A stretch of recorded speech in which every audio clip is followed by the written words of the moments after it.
Amici sportivi, amanti dell'hockey, buonasera e benvenuti al pre-gara del posticipo FISR, terza giornata, il posticipo che seguiremo tra pochi istanti qui sul canale YouTube FISR Hockey Piste, quello fra Veneta Lab, Breganze e Montebello Hockey. Un saluto al mio fianco a Stefano Zamperin. Ciao Stefano, benvenuto. Buonasera Francesco. Tante cose da dire anche qui a minuto zero, perché davvero, lo ricordiamo, terza giornata del 101esimo campionato di Serie 1. Stefano Zamperin sarà a bordo pista e seguirà la partita insieme a noi. Ci sarà Fausto Pozzan insieme a me in telecronaca. Stefano, è il momento di parlare in primis dei risultati dell'ultima giornata e quindi dell'ultimo weekend di hockey su pista. Per quanto riguarda il campionato di Serie 1, chiedo a Marcello Bulgarelli in regia, che ringraziamo, e chiediamo la grafica relativa ai risultati con il Vercelli e Forte dei Marmi, che dovevano giocare questa partita, la sfida questo weekend dovevano giocare. Questo match è stato rinviato a data da destinarsi per l'indisponibilità del Palapregnolato. Ci sono novità anche a riguardo proprio di questo impianto che vi diremo nel corso della puntata. Giovinazzo Bassano è terminata col punteggio di 4-2 in favore dell'Hockey Bassano, 3-3 fra Monza e Lodi, 2-2 Follonica Trissino, 4-2 Sarzana Sandrigo in favore del Sarzana. Vittoria 2-1 del Valdagno contro il Grosseto. Questa sera Breganze e Montebello. In contemporanea, Stefano, si giocherà anche l'anticipo della quinta giornata fra il Sarzana e il Grosseto, che giocheranno sempre questa sera alla pista del Vecchio Mercato alle ore 20:45. La classifica la chiediamo sempre alla nostra regia, con Trissino e Follonica quota 7 punti in vetta, Forte dei Marmi, Grosseto e Sarzana quota 6, Monza e Valdagno a quota 4, Montebello, Bassano e Vercelli a quota 3, Lodi e Sandrigo 1, Breganze e Giovinazzo a quota 0. Forte dei Marmi, Sarzana, Montebello, Vercelli, Lodi e Breganze hanno una partita in meno. Stefano, un commento sulla partita e sulla classifica. La classifica si è compattata, è già da 3 anni che vediamo questo nelle prime giornate. Ci sono state squadre in 3 punti, ci siamo abituati bene. Il campionato, come ho detto, come negli altri anni, è partito molto equilibrato. Trissino e Forte sembrano avere qualcosa in più, però in prima posizione non c'è il Forte, ma c'è il Trissino. Forte è una partita in meno, ovviamente. È un campionato che può regalarci tante sorprese già dalla prossima giornata. E poi parleremo anche, Stefano, insieme anche dei cambiamenti. Abbiamo detto che ci sono anche delle novità per quanto riguarda le arene delle società di hockey su pista Serie A1 e Serie A2. Andiamo a vedere però, Stefano, i migliori gol del weekend. Non diciamo i migliori gol della giornata, perché chiaramente questo turno si deve ancora concludere. Ricordiamo che mancano 2 partite, una è quella di questa sera fra Breganze e Montebello, che seguiremo tra poco. La seconda, come vi abbiamo detto, è Hockey Vercelli Forte dei Marmi, gara rinviata a data da destinarsi fino a quel momento all'indisponibilità del Palapregnolato. Ci sono novità proprio a riguardo. Parliamo dei migliori gol e partiamo, Stefano, col primo, il 3-2 segnato da João Guimarães, che ha realizzato una tripletta in Giovinazzo Bassano. Vittoria 4-2 del Bassano, il gol del 3-2 firmato da João Guimarães. È stato il gol decisivo della partita, perché il Giovinazzo è riuscito a recuperare sul 2-2 e questo gol ha dato i 3 punti a Bassano. Il Giovinazzo ha avuto un power play, un tiro dietro non realizzato, non sfruttato, non capitalizzato, e Guimarães è stato l'uomo del partito, perché è stato un grande gol. 1 contro 1, il portiere lo ha silurato nel primo palo. Secondo gol su 4, quindi ce ne sono ancora da vedere. Questa sera protagonista in pista ci sarà Mattia Cocco. Giulio Cocco invece è il protagonista del secondo gol che abbiamo selezionato, gol del 2-1, notevole gesto tecnico in Follonica Trissino. Il gol è arrivato sul punteggio di 2-0, quindi è stato il gol che ha aperto la possibilità al Trissino di arrivare poi al pareggio. Sì, come abbiamo visto, un grande gesto tecnico, una girata che non vediamo spesso da Giulio Cocco, però ha trovato il giusto pertugio per innanzitutto si è dato la carica con la balaustra, si è messo al centro dell'area e ha tirato questo bel fendente imparabile per Barozzi. Andiamo al terzo gol di questo weekend, il gol segnato da Sergio Festa, forse il gol più decisivo, forse ce n'è un altro che è quello che vedremo tra poco. Intanto commentiamo quello di Sergio Festa. Il 3-0 di Sergio Festa, primo tempo ottimo del Sarzana nella sua pista, gran gesto tecnico, è stata schiacciata si è abituato sempre tanto bene, che 75 di Matera, ancora tanta voglia di farci vedere tanti bei gol come questi. A proposito di Matera, parleremo anche tra poco, Stefano, insieme anche della vittoria del Roller Matera nella Supercoppa italiana femminile, il primo trofeo, quello che apre la stagione anche della Serie A femminile. Andiamo al quarto gol del weekend. Tu hai detto prima abbiamo detto un gol decisivo, ma anche questo non è stato per niente poco importante, anzi da sottolineare quello di Alex Borregan in Valdagno Grosseto, arrivato a 7 secondi dalla fine. Stefano, 7 secondi, errore di Thiel al centropista, quando nelle interviste post gara Achille ha detto chiaramente nell'ultimo time out a 25 secondi dalla fine ha detto no, dobbiamo tenere la pallina, e invece no, è scivolata la pallina, è arrivato Borregan, grande numero, gesto tecnico, lì all'ultimo secondo ha superato l'incolume portiere, ha vinto il Valdagno, che probabilmente gli sbloccherà la stagione, è una squadra totalmente nuova, quindi bene per loro. e questi sono i 4 gol che vedremo anche nel corso delle prossime giornate sui canali social della Federazione Italiana Sport Rotellistici. Andiamo a parlare di Europa e delle coppe europee, le nostre squadre sono protagoniste. Partiamo dal fatto che l'Hockey Forte, Stefano, ospiterà il 3, 4, 5 novembre il girone A del secondo turno della Champions League, in compagnia di Igualada, Disbach e Oliveirense. Tra l'altro un girone non tanto facile, perché l'Igualada da una parte e l'Oliveirense, lo ricordiamo, semifinalista dell'ultima Champions.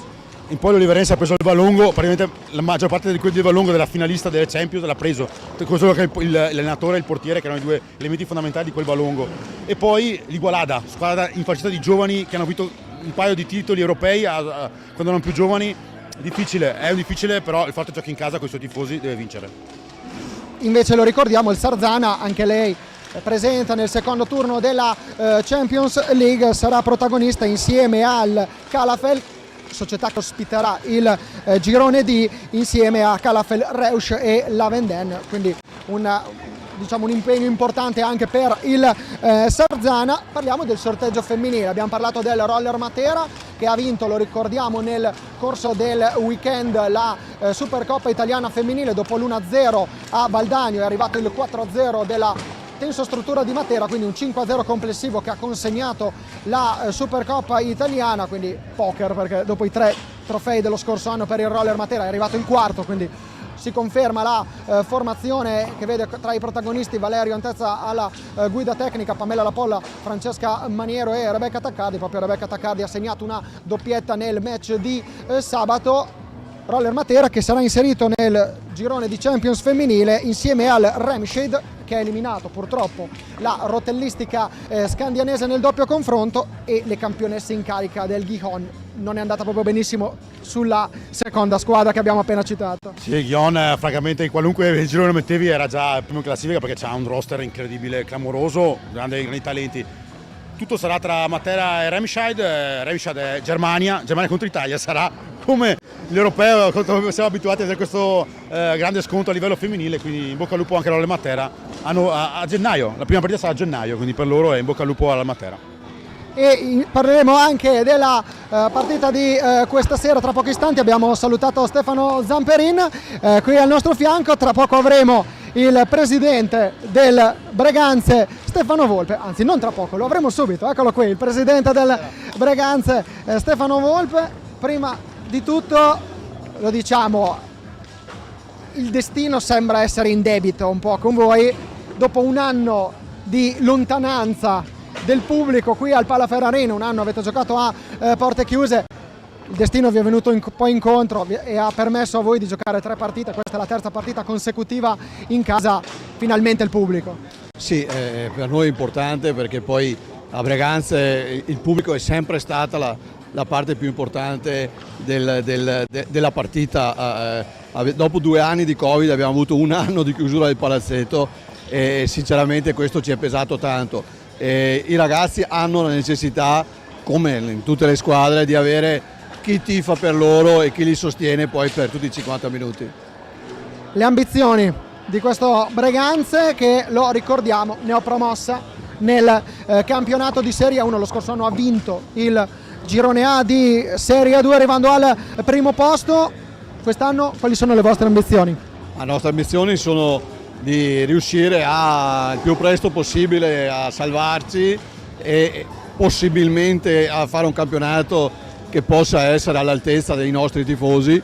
Ricordiamo che noi abbiamo comunque 6 ragazzi di Breganze che giocano in prima squadra, che non è una cosa che possono vantare tante altre squadre, e quella è la forza su cui dovremo contare nel prossimo futuro. E mi permetta, Presidente, facciamo fatica a contare anche quanti giocatori di Breganze militano nel campionato di Serie 1 che sono usciti da questo settore giovanile, lato proprio sul quale voi ci puntate veramente tanto, perché per voi il biglietto da visita, possiamo dirlo, è la prima squadra, però conta anche tantissimo il settore giovanile. Sì, per noi il settore giovanile è la parte primaria, la prima squadra deve essere il punto d'arrivo, il punto di approdo per i nostri ragazzi. Logico che questo è difficile da fare perché poi la Serie 1 è iper competitiva e non ha nessuna partita semplice. Stasera vedremo che sarà così, ma la parte del leone la deve fare sempre il settore giovanile. Il nostro sport ha il bisogno, ha la necessità di avere tanti ragazzi italiani che possono ambire a giocare in prima squadra. Alcuni di loro, dei vostri giovani, giocano anche nelle nazionali giovanili. Abbiamo visto anche Battaglino, Barbieri, giocatori che sono stati protagonisti anche nell'Europeo Under 19 in quel di Uri in Svizzera e che hanno conquistato un bronzo. Immagino un orgoglio per voi. Sì, un orgoglio. Io sono molto vicino ai ragazzi, sono molto attaccato ai ragazzi perché io da sempre mi considero più responsabile di storia giovanile. A me piace molto stare in mezzo a loro e quando hanno una soddisfazione, specialmente quando vengono convocati in nazionale, è un vanto per noi, ma per loro è la soddisfazione perché poi alla fine è un punto su una carriera che dovranno affrontare. Proprio di settore giovanile, Presidente, ne parleremo insieme nell'intervallo perché ci sarà un servizio di circa 2 minuti e mezzo proprio dedicato alla realtà Breganze, ma faremo un'intervista proprio al Presidente Stefano Volpe su un'iniziativa Bullismo No Grazie che è un progetto veramente molto interessante, ne parleremo proprio nell'intervallo. Intanto ringrazio Stefano Volpe, Presidente dell'Hockey Breganze, per essere stato qui con noi. È il momento di parlare della Coppa Italia di Serie 2, intanto vi facciamo vedere qualche gol della ultima competizione dell'ultimo weekend che ha visto la seconda giornata della Coppa Italia, tante reti molto belle per quanto riguarda ad esempio gol, le immagini qui vedete alcune immagini di Breganze Sandrigo con la vittoria per 7-3 dei rossoneri padroni di casa. Parliamo anche di Viareggio Rotellistica Camaiore con la vittoria per 7-6 del Camaiore, successo per 6-5 del Roller Bassano contro il Montecchio. Modena Seregno è finita 4-2 nel girone A. Nel girone A sempre la vittoria per 8-5 dell'Azzurra Novara sul BDL Minimotor Correggio. Ricordiamo, sono 4 i gironi composti da 5 squadre, passa la prima che si qualificherà alla Final Four che si svolgerà nel 2024. Ricordiamo che in Serie 2 ci sono problemi al Palazzo Maschini di Seregno che in questo momento non è ancora agibile, problemi legati a una grandinata che c'è stata il mese scorso che ha provocato qualche problema. Il momento il Seregno lo abbiamo visto protagonista al Palasport di Biassono, sistemato e ha già esordito il parquet del Pala dal Lago di Novara, che sarà il parquet dei prossimi World Roller Games che si svolgeranno proprio nella città piemontese nel settembre del 2024. Attenzione al prossimo debutto del Pala Pregnolato di Vercelli, perché il Vercelli ospiterà il Lodi mercoledì 1 novembre. Ci sarà il debutto ma a porte chiuse. Noi siamo in compagnia di Gabriele Tiella, che è l'allenatore dell'Hockey Breganze della squadra di Serie 2, perché sabato c'è stato un episodio notevole, perché abbiamo visto un attaccante che para un rigore. Quindi anche il Breganze, oltre ai colori rossoneri, accomunato dal Milan dai colori rossoneri, ed avere un portiere attaccante. Esatto, sì, c'è stato l'episodio in cui Cristian Costenaro ha dovuto andare in porta e non è stata una scelta casuale in verità, perché io avendolo allenato negli anni, nelle partitelle estive diciamo, lui andava in porta e se la cavava bene. E quindi ho pensato subito a lui, ho detto vai, e lui è andato e ha parato il rigore. E ha parato e avete anche vinto 7-3 e se non sbaglio ha anche realizzato gol nella... Ha realizzato il gol del vantaggio del 2-1, tra l'altro un gol importante in quel momento, e dopo è stato decisivo per blindare il risultato alla fine. Gabriele, abbiamo parlato proprio insieme al presidente Stefano Volpe dell'importanza del settore giovanile. Parliamo anche dell'importanza di una collaborazione, di avere una squadra in Serie A2 come avete voi e il legame con la squadra di Serie A1. Certo, e per noi quest'anno è importante questa occasione di fare il campionato di A2, è importante per i ragazzi proprio per un processo di crescita. Per noi l'A2 rappresenta un momento di passaggio per questi ragazzi, li dobbiamo preparare per diventare giocatori di A1.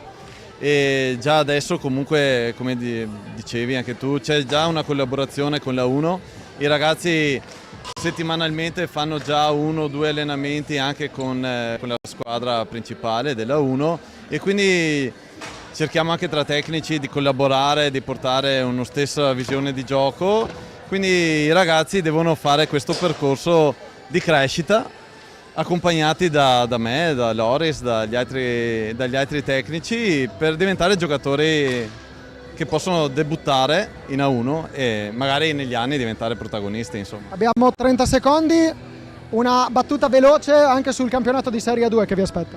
Beh, il campionato per noi di A2 sarà un campionato fatto per salvarci. Ci sono delle squadre più attrezzate, noi chiaramente dovremo dare il massimo sempre e comunque e cercare di conquistare la salvezza il prima possibile per quindi dopo andare a giocarcela in qualsiasi pista. L'obiettivo è quello, giocarsela con tutti e crescere il più possibile. E noi facciamo l'in bocca al lupo a Gabriele Tielli e all'Hockey Breganze del campionato di Serie A2. Facciamo l'in bocca al lupo anche a Hockey Breganze e Montebello Hockey che questa sera si sfideranno qui al Pala Ferrarine per il posticipo FIS della terza giornata. Adesso andiamo a sentire i due allenatori, andiamo a sentire le impressioni di Loris Basso e di Mauro Zini prima della gara. Siamo in compagnia di Loris Basso, allenatore del Breganze Hockey, questa sera impegnato contro il Montebello nel posticipo della terza giornata. Mister, che partita vede? Mi aspetto una partita diversa dalle 2 precedenti, abbiamo acquisito un po' più di mentalità da 1 perché arrivando dalla 2 chiaramente il salto è stato enorme. Ci stiamo adattando un po' alla volta ai ritmi della 1 che sono ben diversi da quelli della 2. Parliamo anche di una tematica, siete tornati a ricevere l'abbraccio del vostro pubblico, avete fatto 2 partite, questa è la terza consecutiva in casa, come se il destino un minimo si fosse sdebitato con voi, visto che per tanto tempo non avete potuto sentire il calore dei vostri tifosi qui al Pala Ferrarino. Sicuramente, io l'anno scorso l'ho vissuto un po' al di fuori perché allenavo le squadre giovanili, quindi diciamo che eravamo un po' abituati a non avere nessuno con i giovanili. Per la 2 è stata una grossa mancanza di supporto, di entusiasmo e quest'anno finalmente siamo riusciti ad avere il nostro pubblico. La prima giornata è stato anche molto numeroso, la seconda già un po' meno, anche se probabilmente qualcuno si aspettava di più dalla seconda partita. Siamo stati colti un po' di sorpresa sul cambio di ritmo che ha fatto il Vercelli dalla prima partita di campionato a quella di sabato scorso. Bisogna che ci arriviamo in fretta, altrimenti non facciamo molta strada. Che campionato vi aspettate? Sarà un campionato, immaginiamo, dove il Breganze, e ne abbiamo parlato anche nel corso della presentazione del campionato con Mattia Cocco, che ha fatto proprio un video sui social per inquadrare la stagione in pochi secondi, e Mattia Cocco l'ha detto in maniera chiara e tonda: siamo tornati in Serie 1 ma vogliamo rimanerci anche a costo di lottare fino all'ultimo secondo. Sì, noi ce la mettiamo tutta, speriamo di raggiungere, di cominciare a fare qualche punto innanzitutto, che non sarebbe male. Sicuramente ce la metteremo tutta, poi il campo sarà quello che dice la verità di com'è la situazione. Noi da parte nostra ci alleniamo bene, ce la mettiamo tutta e vogliamo cominciare a fare qualche punto. La chiave per la partita di stasera quale può essere? È non sbagliare. Noi abbiamo analizzato le partite che abbiamo fatto, le prime 2 abbiamo fatto troppi errori. In A2 non ci si può non ci si può commettere tutti questi errori. Dobbiamo stare più concentrati, più attenti, rischiare al limite meno, essere sicuri, coperti e giocare con molta testa. In bocca al lupo a Loris Basso e all'Hockey Breganze per il match di questa sera. Grazie mille a te, grazie mille. Siamo in compagnia di Mauro Zini, allenatore del Montebello Hockey, questa sera impegnato nel posticipo contro il Breganze. Che partita vi attendete? Spero sia una bella partita dove entrambe le squadre dimostrano il lavoro che stiamo svolgendo, quindi mi aspetto una partita intensa, sicuramente importante per entrambe le formazioni. Noi guardiamo in casa nostra, quindi importante per portare a casa i 3 punti. Ecco Mauro, un aspetto che si può valutare e che vi chiedo proprio se avete valutato, il fatto che Montebello, lo ricordiamo, dopo 2 partite 3 punti, una vittoria contro il Monza, sconfitta la prima giornata con il Sarzana, Breganza quota 0, 2 sconfitte contro il Forte dei Marmi e con l'Hockey Vercelli. Il dato della classifica l'avete valutato o questa sera si fa finta di niente e bisogna giocare questa partita? Non valuto mai la classifica, come non valuto mai le squadre che vado ad affrontare, perché se non alziamo, lo dico sempre, l'asticella non portiamo a casa niente. Quindi Braganza è una squadra come il Trissino, come le top squadre che affrontiamo durante il campionato. Quindi affrontiamo nella stessa maniera che affrontiamo tutte quante le squadre, quindi l'atteggiamento sarà lo stesso e la concentrazione che abbiamo mantenuto durante la settimana è la stessa, anche perché il campionato è appena iniziato, è bello, è sicuramente combattuto per tutte quante le squadre che si affrontano, quindi numeri o cose non si fanno. Campionato combattuto, e questo il torneo che vi aspettate anche dalla terza giornata fino ad arrivare alla conclusione della stagione? Arrivo da una battaglia dell'anno scorso, quindi sicuramente abituato. È giusto che sia così secondo me, perché l'ho già detto, penso alla prima partita in un'altra intervista, non mi sembra di vedere squadre materasso. Come magari c'erano l'anno scorso, c'erano delle squadre un po' inferiori. Quest'anno mi sento di dire che sarà più equilibrato, non guardiamo i punti adesso, secondo me ci divertiremo durante il campionato in tutte le sfide. La chiave per vincere questa partita per il Montebello quale può essere? Ma io dico sempre ai miei ragazzi di mantenere alta la concentrazione, quindi direi concentrazione, eseguire le cose che abbiamo provato durante questa prima parte di percorso e sbagliare meno degli altri. In bocca al lupo a Mauro Zini, all'Hockey Montebello per la sfida di questa sera. E benvenuto a Fausto Pozzano al mio fianco. Ciao Fausto! Ciao Francesco, buonasera a chi ci vede e ci ascolta e buon divertimento. Che partita ci dobbiamo aspettare, Fausto? Una partita importante, il primo derby della stagione per Breganze e la voglia di entrambe le formazioni di dire la loro in questa importante stagione, il 101esimo campionato di hockey pista. E c'è tanta curiosità anche proprio di vedere il derby. A bordo pista ci sarà Stefano Zamperin, tra poco ci collegheremo con lui. Insieme a Marcello Bulgarelli in regia vi proponiamo ora le grafiche con le 2 formazioni che si sfideranno questa sera qui al Pala Ferrarin, con il Breganze che schiera con il numero 3 il portiere Tommaso Bernardelli, 2 Silvio Costenaro, 5 Pietro Agostini, 7 Edoardo Lanaro, 14 Facundo Posito, 29 il capitano Mattia Cocco, 57 Ramiro Torres, 73 Andrea Dalla Valle, 53 Stefano Dal Santo, 26 il portiere Marco Zanfi, allenatore Loris Basso che avete sentito nel pregara, così come il Montebello e il tecnico Mauro Zini che ha a sua disposizione il numero 1 Juan Carion Zanetti, con il numero 5 Patrizio Pignedari, il capitano, 6 Andrea Borgo, 7 Luca Lombardi, 8 Alberto Peripolli, 11 Simone Bolla, 17 Michael Nardi, 73 Matteo Loguercio, 77 Alex Zordan, 79 il portiere non è il portiere, scusate, è Cardoso con il numero 79, anzi giocatore anche che ogni tanto la porta e direi non solo ogni tanto la vede. Sì. Quindi di solito mi ha ingannato il portiere, il numero 73 Michael Nardi. La lettura di solito li mettiamo all'inizio e alla fine i portieri.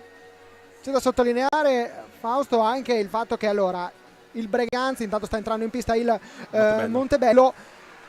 Fausto, il Breganze vuole risalire 2 partite qui in casa, 0 punti, questa è un'opportunità per muovere la propria classifica per il Breganze. Il Montebello è una squadra però ostica, che ha vinto, lo ricordiamo, per 6-4 contro il Monza al termine di una partita tirata, sconfitta anche quella tirata del Montebello contro il Sarzana. Sta entrando in pista in questo momento, lo vedete inquadrato, il Breganze, quindi una partita dai pronostici tutt'altro che chiusi, molto aperti. Beh, Mauro Zini è un tecnico che sa preparare bene le sue squadre, ha accumulato importanti esperienze prima come tecnico del settore giovanile e adesso ha goduto della fiducia della società, ben riposta perché è stato capace di portare a una salvezza complicata a Montebello, come ha ricordato nell'intervista del pre-gara.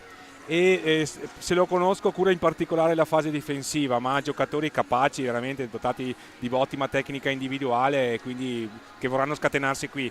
Dall'altra parte Breganze ha bisogno di muovere la classifica, ma è presto, siamo alla terza giornata. Assolutamente, infatti nulla è ancora definito. Fausto, qua intanto vediamo il capitano del Breganze, Mattia Cocco, punto di riferimento per quanto riguarda la vostra squadra, ma soprattutto, Fausto, un punto di riferimento ancora per il nostro movimento dell'hockey pista. Io lo definisco il leader morale, è un termine che uso spesso, ma secondo me si attaglia perfettamente alla definizione di Mattia. È tornato qui con voglia, con la disponibilità massima di mettersi a servizio anche dei più giovani, di far capire loro cosa vuol dire giocare in A1, che non è facile, e secondo me sta svolgendo al massimo questo compito. Si merita la fascia, si merita il supporto di tutti che gli stanno assolutamente assicurando.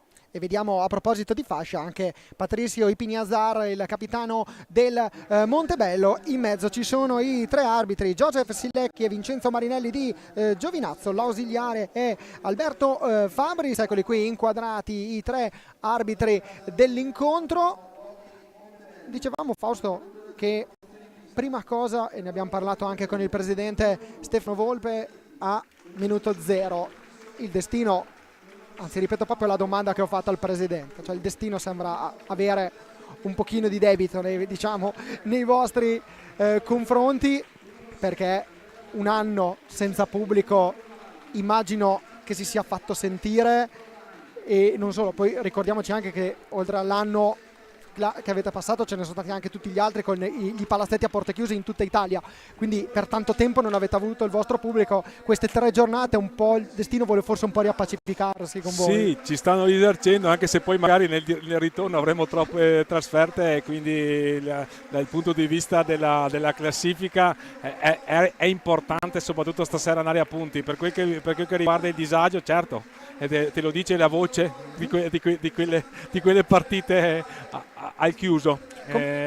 Ho fatto il lockdown 2021 e ho dovuto fare il gioco forza e il lockdown anche 22-23. Non è stato bello, adesso però il pubblico c'è. Esatto, noi ricordiamo quei momenti, io e te eravamo proprio in postazione di commento nelle nostre squadre per commentare il campionato di Serie 1, e a volte si sentiva solamente la nostra voce riecheggiare nel palazzetto, un pochino mancava qualcosa, mancava l'atmosfera. Ma guarda, io invece sono lieto di aver reso un servizio, e so che durante quei momenti le persone le guardavano le partite e mi dicevano grazie, perché comunque facevo vivere loro le emozioni che questo sport sa assolutamente assicurare, e quindi adesso però è più bello sentire il sottofondo del pubblico.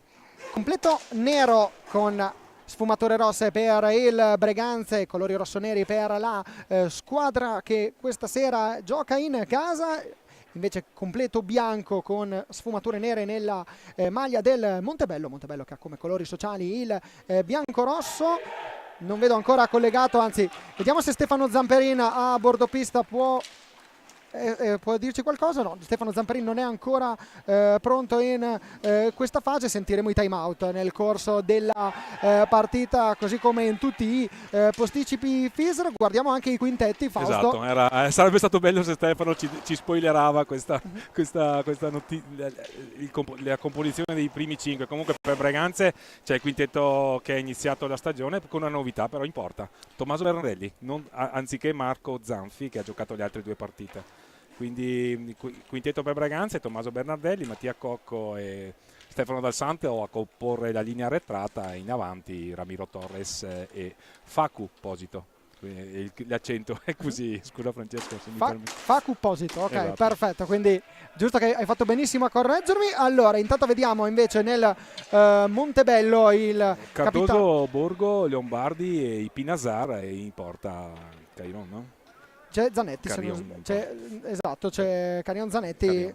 il numero 1 della formazione del Montebello. Patrizio Pinazar sul punto di battuta. Che dire, la palla rotola, Francesco, divertiamoci. Esatto, infatti attendiamo e siamo molto curiosi di vedere proprio questa partita e subito vediamo Andrea Borgo pronto a mettere in mezzo questa pallina in l'atteggiamento che deve avere secondo te una e l'altra squadra, ecco Fausto, perché sono due squadre entrambe che probabilmente vogliono partire fin da subito e vogliono dare un'indicazione e vogliono indirizzare la Vediamo partita. se prevarrà magari la fase di studio, perché sai, comunque la posta in palio è importante, che se siamo solo alla terza giornata. Lì c'è stato un tentativo da parte di Borgo di provare a trovare qualcuno sul primo palo andando dietro porta e non ha trovato, i compagni non hanno seguito la sua intenzione e l'occasione è sfumata. Non c'è ancora un tiro in porta sin qui, ma sono passati solo nemmeno 35 secondi.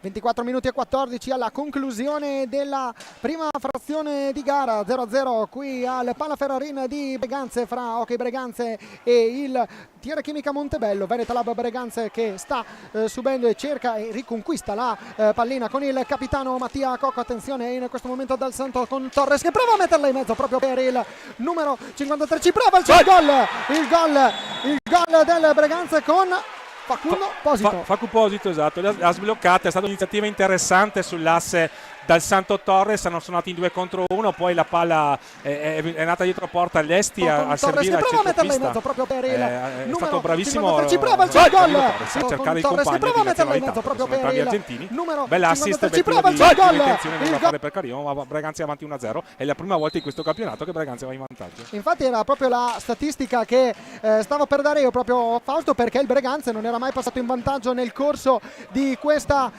stagione. Vediamo la reazione del Montebello per Posito, è il terzo gol in questo campionato. Intanto vediamo subito dall'altra parte il Montebello con la parata da parte di Zanfi, Bernardelli. Anzi la parata di Bernardelli, scusate, hai ragione, che il portiere, lo ricordiamo, ex Sandrigo, è in porta in questa prima parte di gara. Ancora Dal Santo in possesso della sfera, gestisce la pallina Posito, ancora restituisce a Dal Santo Cocco.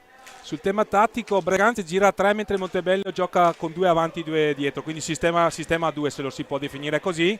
È una difesa abbastanza stretta quella di Montebello, anche se si è fatta sorprendere in occasione della prima marcatura.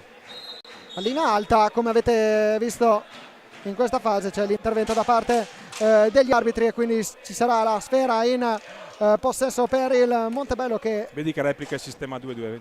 esatto, infatti lo stiamo vedendo proprio, lo vediamo, noi abbiamo una visuale privilegiatissima perché la postazione qui al Palaferrarin è proprio sulla pista e abbiamo è come se avessimo un grande monitor qua davanti, come se fossimo in un cinema. Intanto c'è il gol di Cardoso. A proposito di giocatori che realizzano, Che hanno qualità, sul primo palo, nulla da fare per Bernardelli, hanno concesso un tiro troppo facile a Cardoso. È come se avessimo un grande monitor, vediamo qui nel replay, come se fossimo in un cinema. Intanto dell'area, è come se avessimo un grande monitor qua davanti, come se fossimo in un cinema. Intanto lo si infila in porta alle spalle di Bernardelli e subito 1-1. Quindi emozioni già.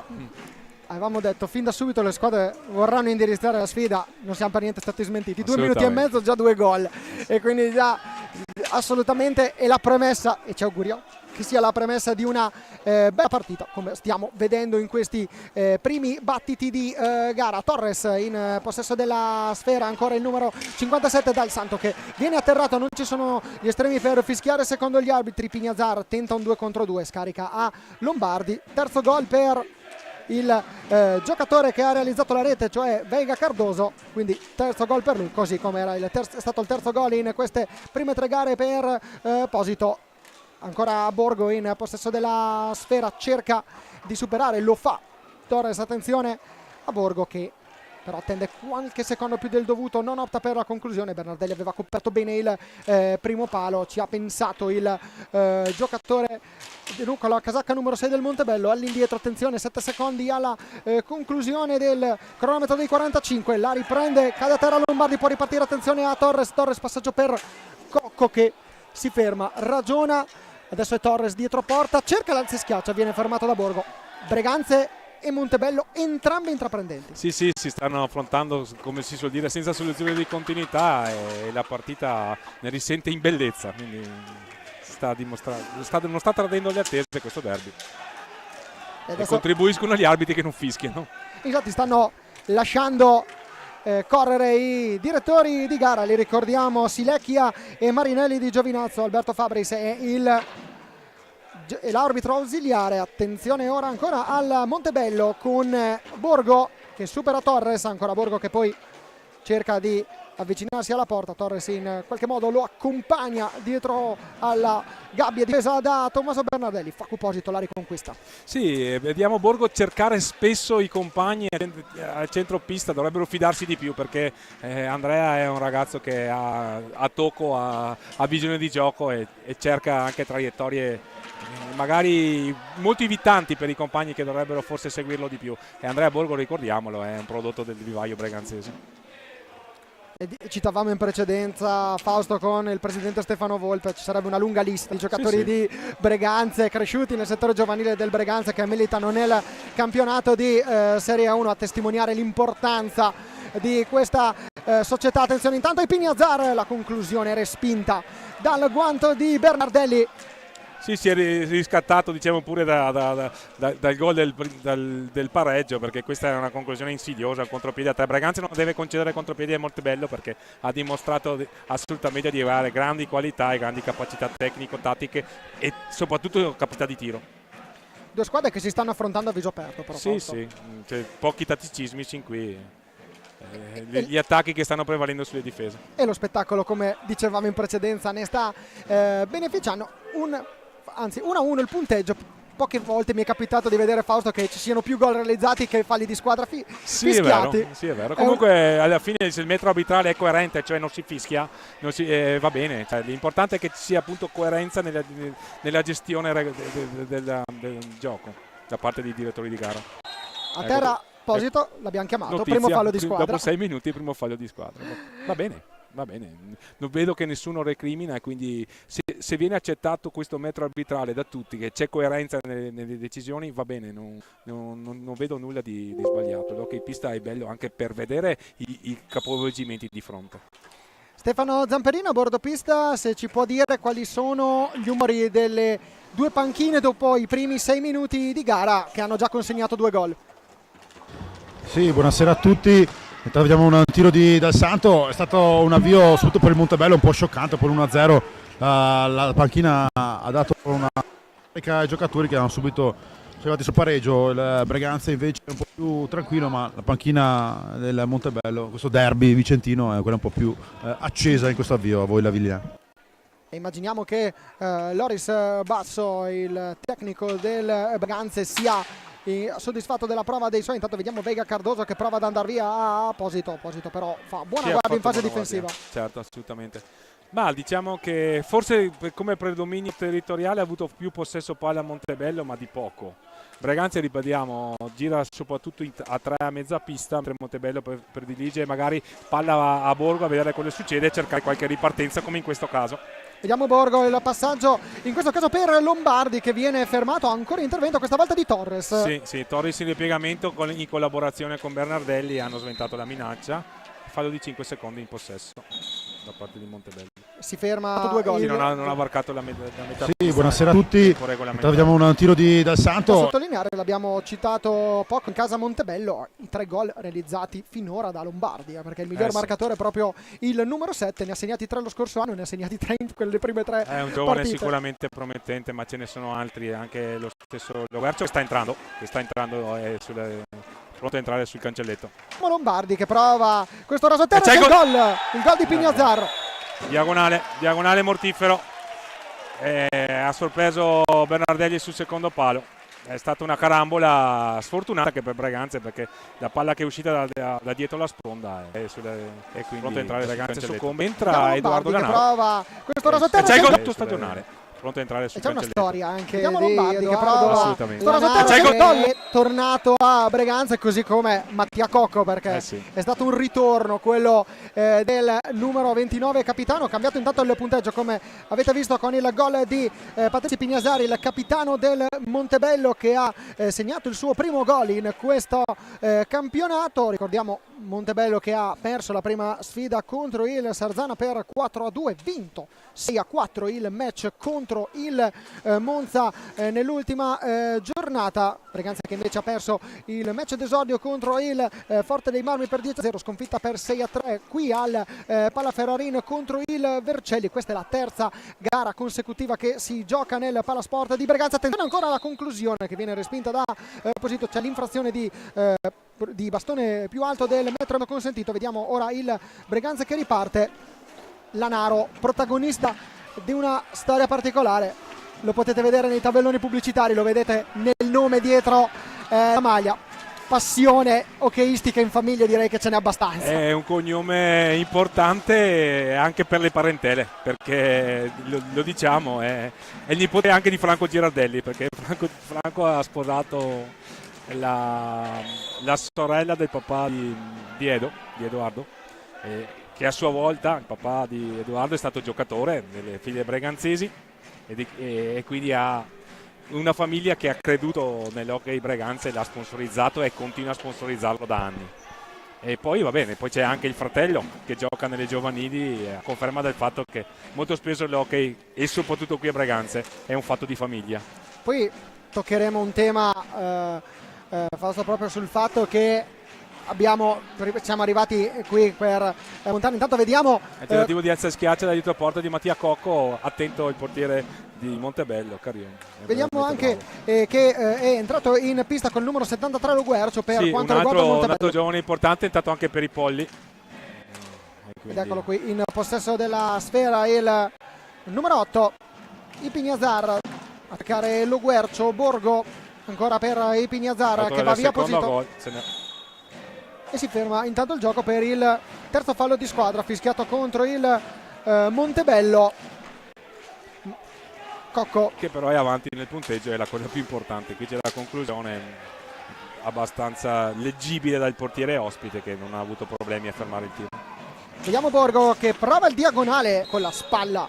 Bernardelli la devia.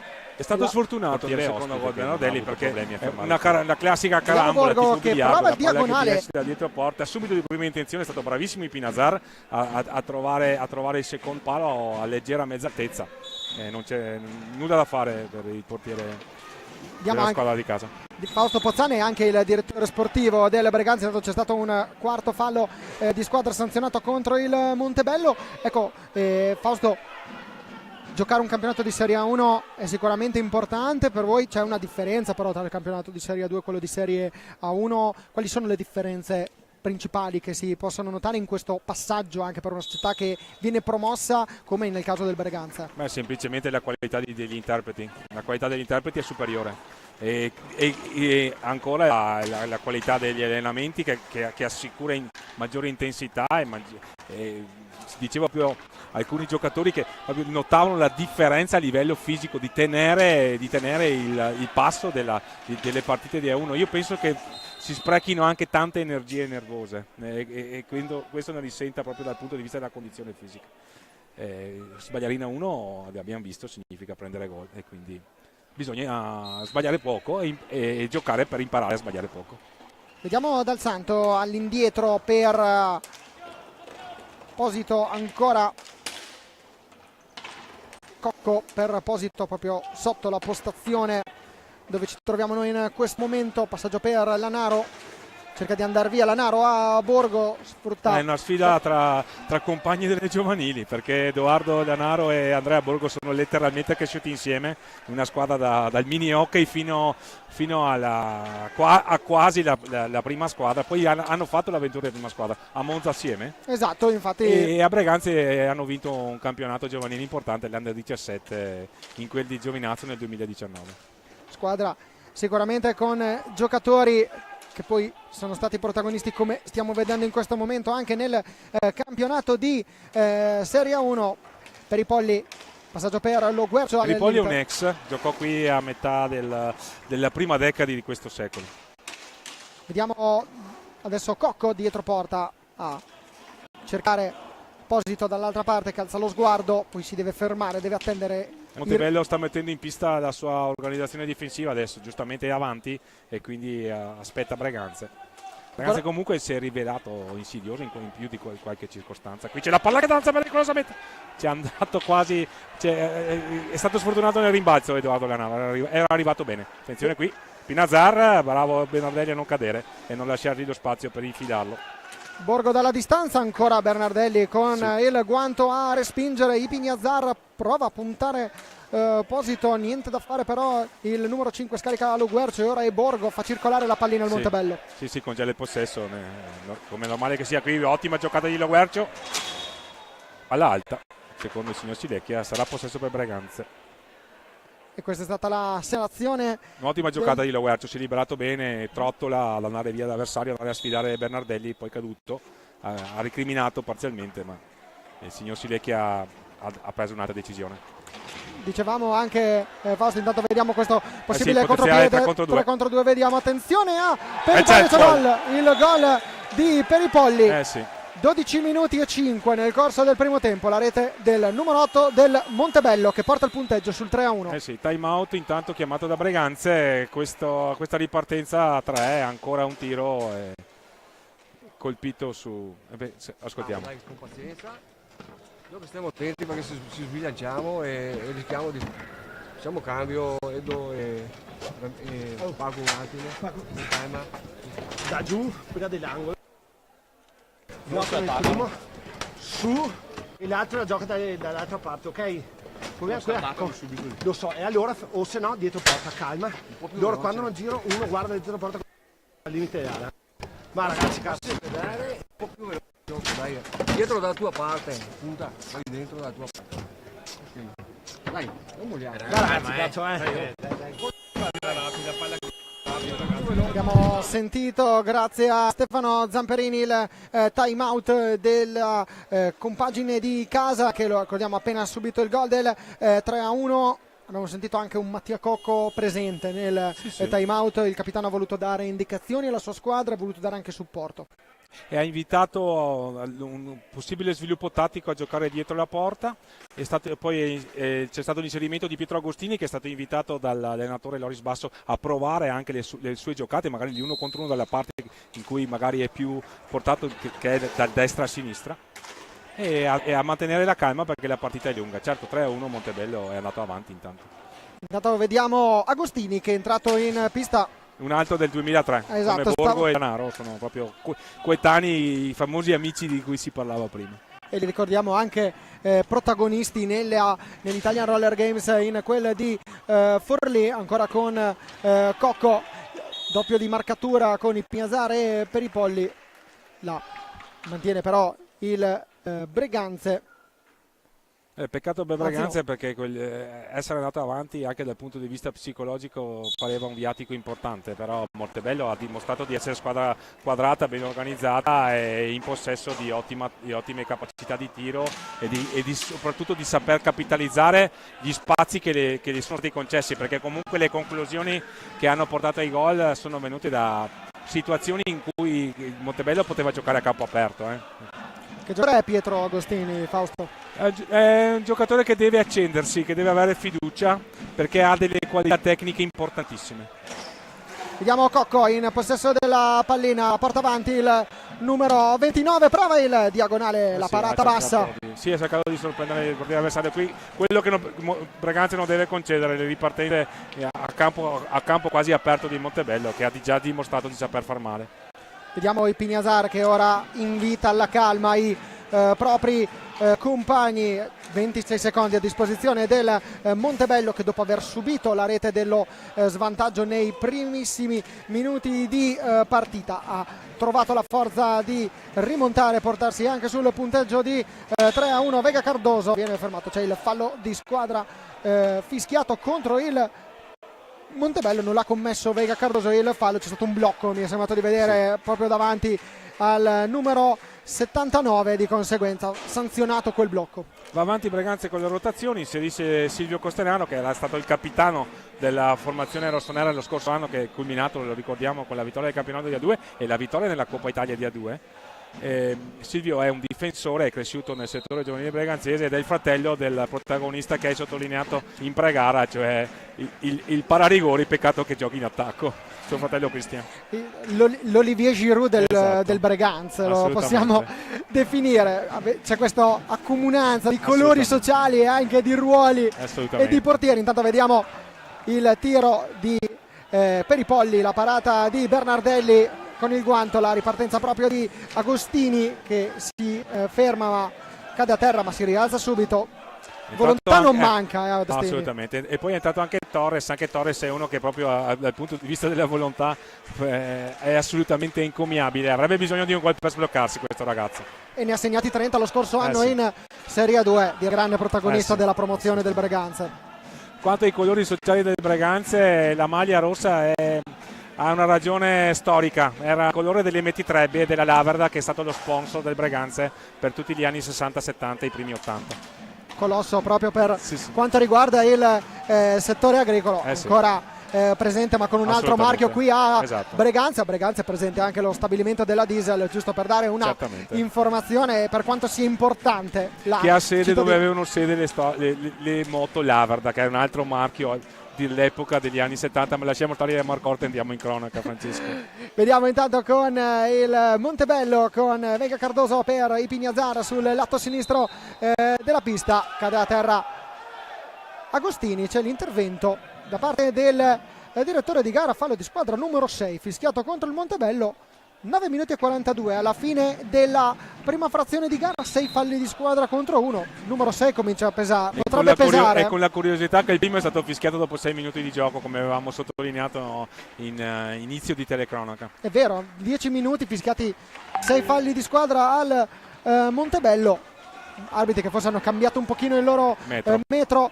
Intanto vediamo Lo Guercio, attenzione, un 3 contro 2 per i Polli davanti a Bernardelli, chiude la porta Bernardelli. È rimasto sul suo palo, non si è fatto sorprendere sulla situazione di testa a testa. Doppio cambio nelle fila di Montebello, rientrano mi sembra Lombardi e Borgo, sono usciti Pinazar e Lo Guercio, autori di una buona prova. Fino a questo momento l'idea in casa Montebello è vedere un Patrice Pignazar che stia prendendo per mano la sua squadra e la stia conducendo in avanti. Lo vediamo spesso sia in fase difensiva sia in fase d'attacco. I Pignazar leader in entrambe le manovre.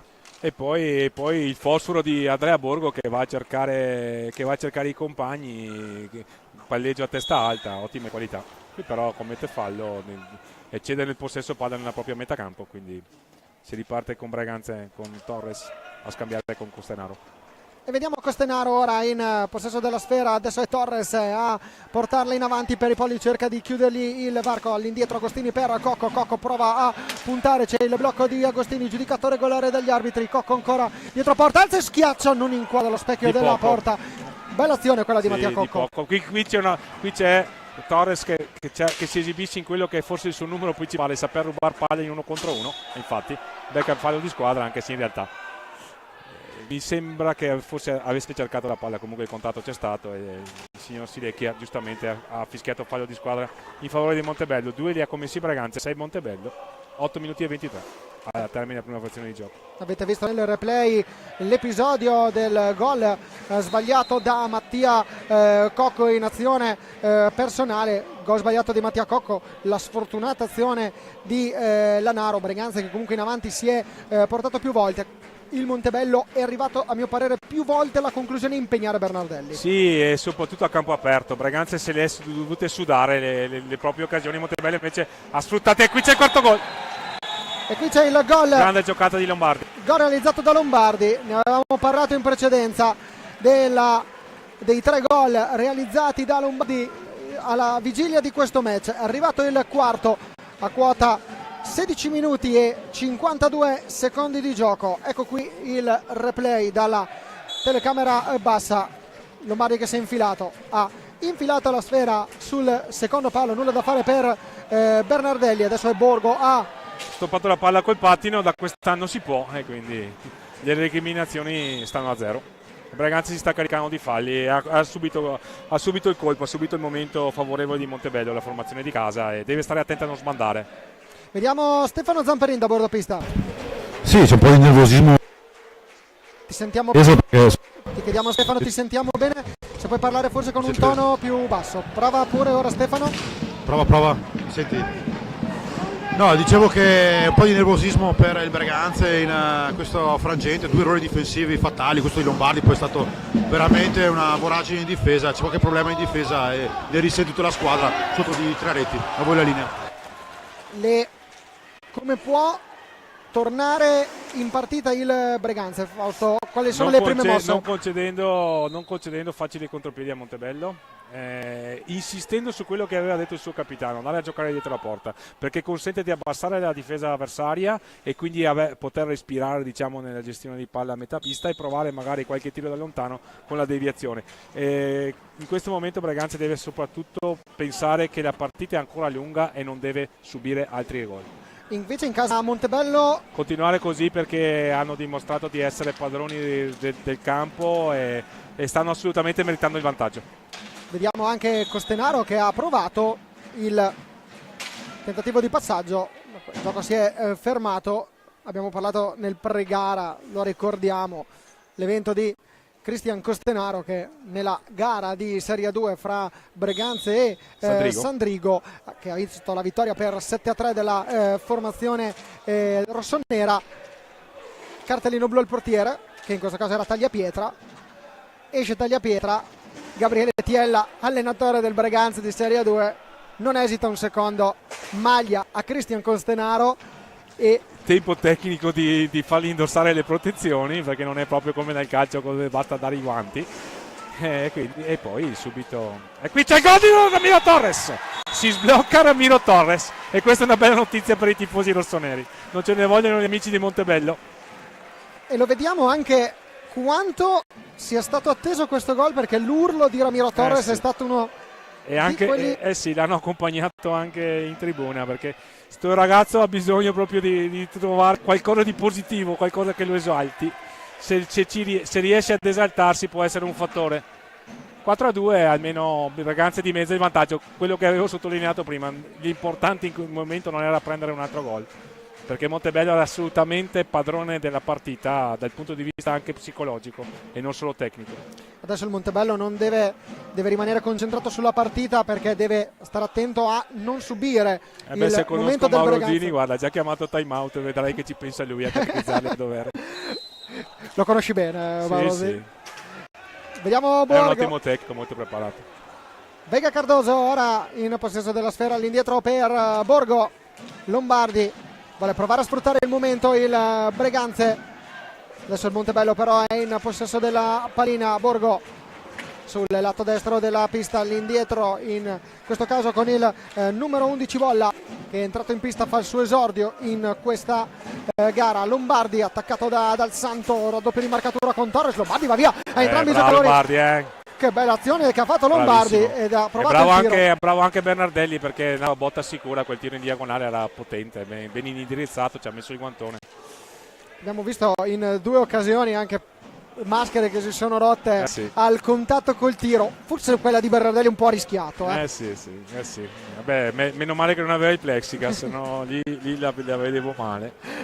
Vediamo Lombardi in possesso della sfera, che prova il taglio centrale. Dal Santo la legge bene, ripartenza Agostini sul lato destro della pista. Ora si porta via Agostini alla marcatura. Non ci ha creduto, avrebbe dovuto tentare subito la conclusione. Ha bisogno anche lui di credere nelle sue qualità e di accendersi, questo ragazzo, perché ha veramente delle ottime fondamentali dal punto di vista tecnico. Cade a terra Dal Santo dopo il confronto con Borgo, però il Breganze che continua a mantenere il possesso della sfera. Protesta Dal Santo per il mancato fallo, però l'azione va avanti. Per i rossoneri. Torres galvanizzato, il gol gli è servito tanto. Vediamo Torres ora che è dietro proprio a Dal Santo e chiede la pallina, lo invita ad Agostini, ma d'altra parte però la sfera va a Costenaro. Silvio Costenaro dietro per Ecco la trama, il gioco dietro porta per non consentire facili ripartenze a Montebello. Perdere palle a metà pista si può rivelare assolutamente sì, esatto. Tragico direi. Vediamo il time out in casa Montebello con Mauro Zini. Andiamo giù e scarichiamo, ok?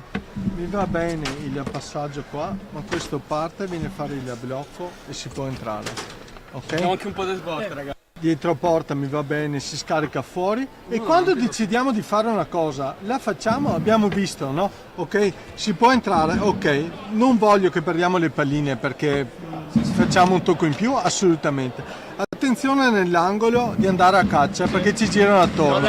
E in mezzo all'area non voglio palline, non voglio palline. Raga, chiudiamo qua dietro porta, non le lasciamo andare dietro porta perché fa la schiaccia la fa bene. Sì. Chiuso dietro porta. Il ritmo di palla, dai. Quando vengono lo seguiamo e disturbiamo senza fargli stupidi. Dai, andiamo, dai. Come nel time out di Loris Basso, anche nel time out chiamato da Mauro Zini c'è l'intervento del capitano, c'è l'intervento di Patrizio Pignasera. E c'è richiamo alla calma, richiamo ai particolari, l'attenzione difensiva. In particolare Mauro Zini ha detto non voglio palline vaganti in area, quello intendeva, non voleva che venissero lasciate possessi facili di andare ad attaccare magari la respinta corta del portiere, e poi la convinzione di andare quando si può affondare di andare a fallo, cioè di non avere remore, diciamo, e questo è importante perché vuol dire dare massima fiducia ai propri giocatori. E Lombardi in questo momento in possesso della pallina, i Pignasera ora la gestisce per Borgo, bolla ancora dalla parte destra della pista con i Pignasera, proprio sotto lo spicchio dei tifosi del Breganze che stanno continuando a incitare i propri beniamini ancora. Ed è inizio Lombardi. campionato che cantano. E sono sempre stati un bel tifo, perché sì. Io ho l'immagine e penso anche tu, Fausto, di quella semifinale di Champions League con il Palabassano tutto dipinto di rosso-nero. Io ero sotto quell'enorme drappo rosso-nero. Sì. Ricordiamo la semifinale della Champions League dell'annata 2015, se non ricordo male. 8 anni fa. Sì. E il Breganze arrivò a giocarsi la semifinale contro il Barcellona, arrivò tra le prime 4 in Europa. Ancora Borgo. Sì, una bella giocata sull'asse Borgo-Lombardi. Però qui recupera palla Breganze, la perde Ramiro Torres, però ha subito fallo di squadra. Abbiamo parlato, Fausto, del Breganze, ma anche il Montebello è una formazione. Intanto cerca Agostini di andare via, Pignasera gliela toglie, certo. Gli ha sbarrato la strada Patrizio Pignasera. Un Montebello che, lo ricordiamo, è ormai un punto di riferimento, è una presenza fissa del campionato di Serie 1. È una società storica, è nata nel 65, ci sono punti di contatto tra Breganze e Montebello perché entrambe hanno iniziato le loro attività in piste parrocchiali, proprio vicine proprio alla chiesa, una pista di mattonelle piccola, e lì tante battaglie. Negli anni 80 Breganze era retrocesso dopo i favolosi anni 70. Breganze retrocesse, giocò parecchi anni in A2 fino all'88 e il calendario della stagione prevedeva appunto agguerriti derby con il Montebello. Montebello all'epoca era quasi una succursale di Trissino, adesso si è messa in proprio e lo sta facendo molto bene. E lo ricordiamo, Montebello che si trova in Serie 1, presenza fissa dal 2019, quando conquistò nell'annata 2018-2019 sia la promozione nel campionato di Serie 1, quindi salto dalla A2 alla 1, sia la vittoria, lo ricordiamo, della Coppa Italia di Serie 2. Intanto vediamo Agostini davanti a Zanetti che non riesce però a trovare la via della rete. Buona risposta da parte dell'estremo difensore del Montebello, Juan Carion Zanetti. Sì, è stata una buona parata, è stata anche una buona iniziativa, tiro da lontano di Dal Santo, perché aveva visto Pietro Agostini che era pronto a disturbare il portiere.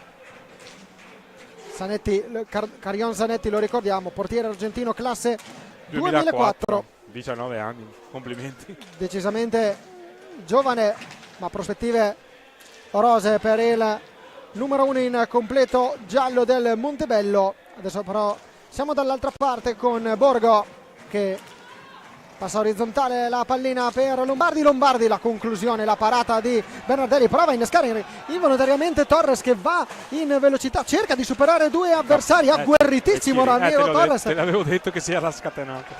E non vuole Deve stare mollare. attento a non commettere falli però. Queste azioni insistite vengono punite dagli arbitri. Bella la giocata di Andrea Borgo, è andato via in bellissimo stile. E via dal traffico, veramente.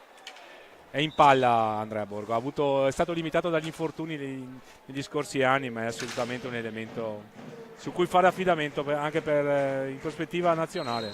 Azzardo a dire questo. È un giocatore Borgo, Fausto, che lo ricordiamo nel quadro delle convocazioni delle nazionali giovanili. Comunque in Under 23 c'è stato lo scorso campionato europeo, no? Esatto, quindi è un giocatore che ha dato importanti soddisfazioni anche proprio alle squadre giovanili azzurre, come dicevi tu giustamente Fausto, purtroppo limitato dai tanti infortuni che ha avuto in questi anni. Speriamo che adesso abbia risolto i suoi problemi fisici, perché è sicuramente un giovane di prospettiva.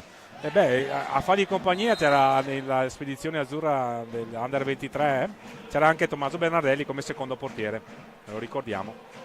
E ricordiamo anche che in questa squadra, nella formazione del Breganza, vediamo anche fra i giocatori, non tra i 10 che sono qui presenti, ma nel settore giovanile del Breganza ci sono ragazzi che erano presenti ai campionati europei Under 19, in quel di Uri, cito Tommaso Battaglin, cito Ettore Barbieri, quindi un settore, Giovanni Tagliapietra. Intanto vediamo che si ferma il gioco, c'è un giocatore del Montebello a terra, lamenta un problema al volto, si ferma il gioco. Giustamente, i colpi al viso, i problemi alla testa, è giusto fermarsi.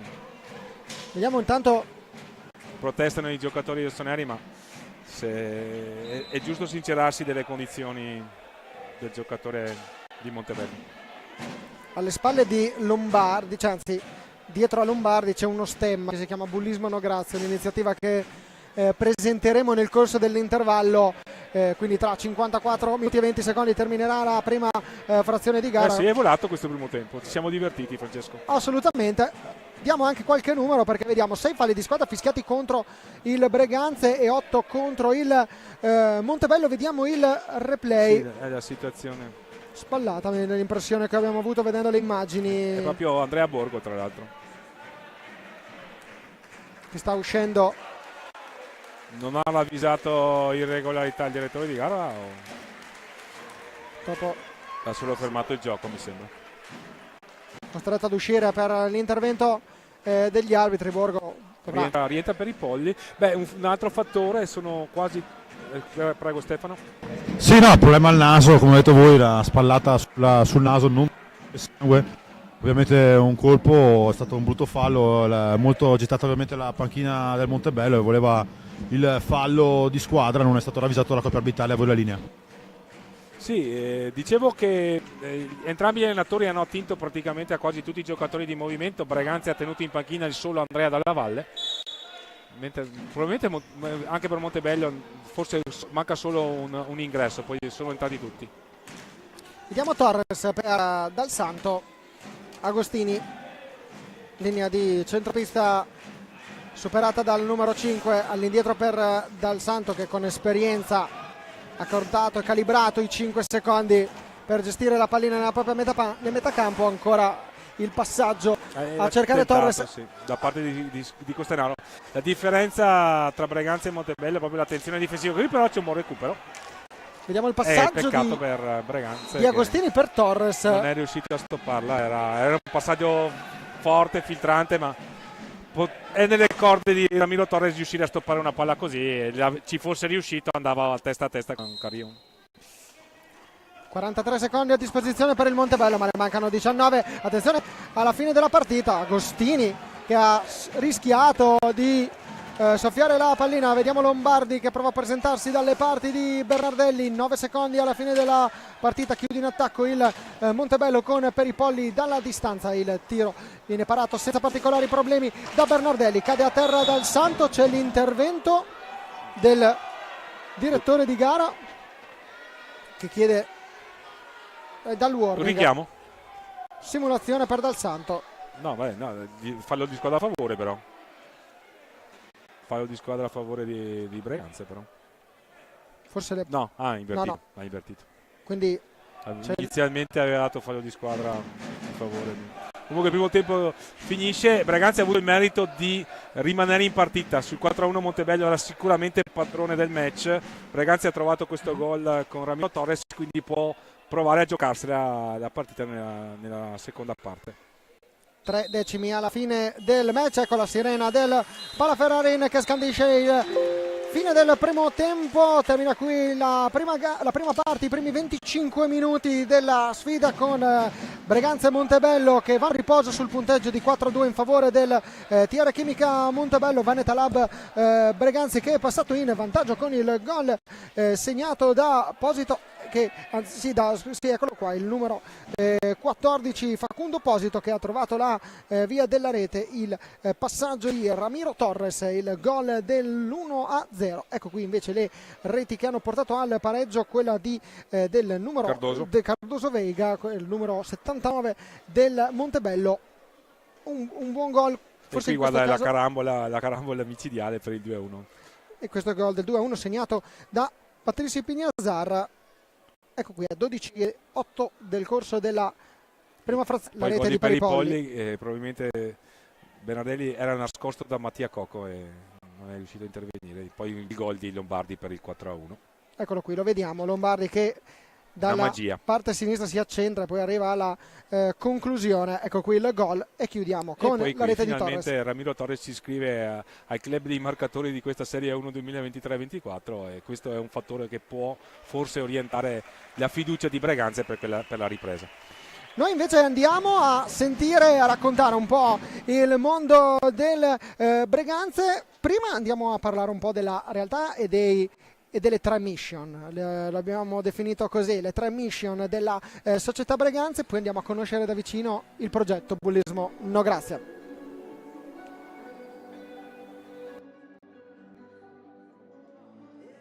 Legame con il territorio, tematiche sociali e una forte politica sul settore giovanile. L'Hockey Breganze rappresenta questo per la comunità di 8.500 abitanti della Pedemontana Vicentina, che ospita nel suo comune gli stabilimenti di un colosso come la Diesel.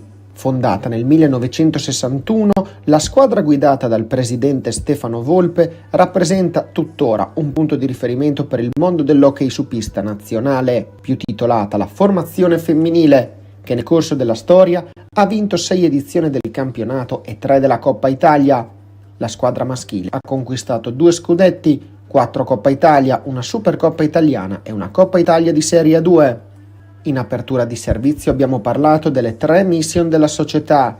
La prima è il forte vincolo con il territorio di Breganze e a partire dagli ultimi anni con i comuni limitrofi dell'Alto Vicentino. Legame testimoniato dal seguito costante di appassionati sempre vicini alle vicende delle formazioni rossonere. La seconda mission del club è la promozione dello sport dell'hockey pista tra i giovani e le giovani del territorio, comunale e non solo. Oggi sono 102 i tesserati, a testimonianza dell'attenzione e delle risorse che da sempre la società dedica al settore giovanile. È da lì che per la maggior parte provengono i componenti della rosa della prima squadra. L'attività di promozione nasce soprattutto da una capillare opera di divulgazione di questo sport e degli scopi di questa associazione nelle scuole della zona, soprattutto dell'infanzia e primarie. L'Hockey Breganze partecipa con una propria formazione ai campionati di tutte le categorie giovanili, dal mini hockey all'Under 23, e ha vinto ripetutamente premi come miglior settore giovanile del Veneto e anche d'Italia.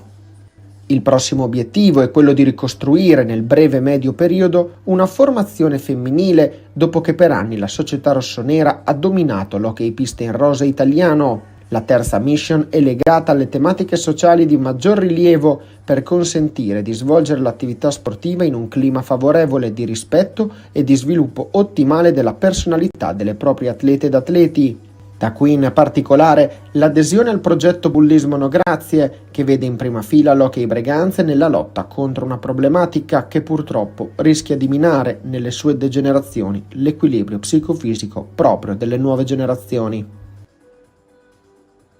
Siamo in compagnia di Stefano Volpe, che è il presidente dell'Hockey Breganze, lo abbiamo già visto nel pre-gara qui al Pala Ferrarin di Breganze per questa sfida che, lo ricordiamo, posticipo FISR della terza giornata fra il Breganze e il Montebello. Andiamo a parlare però di un altro tema, e ha in mano proprio Stefano Volpe un calendario e una scritta a caratteri cubitali che è Stop al bullismo.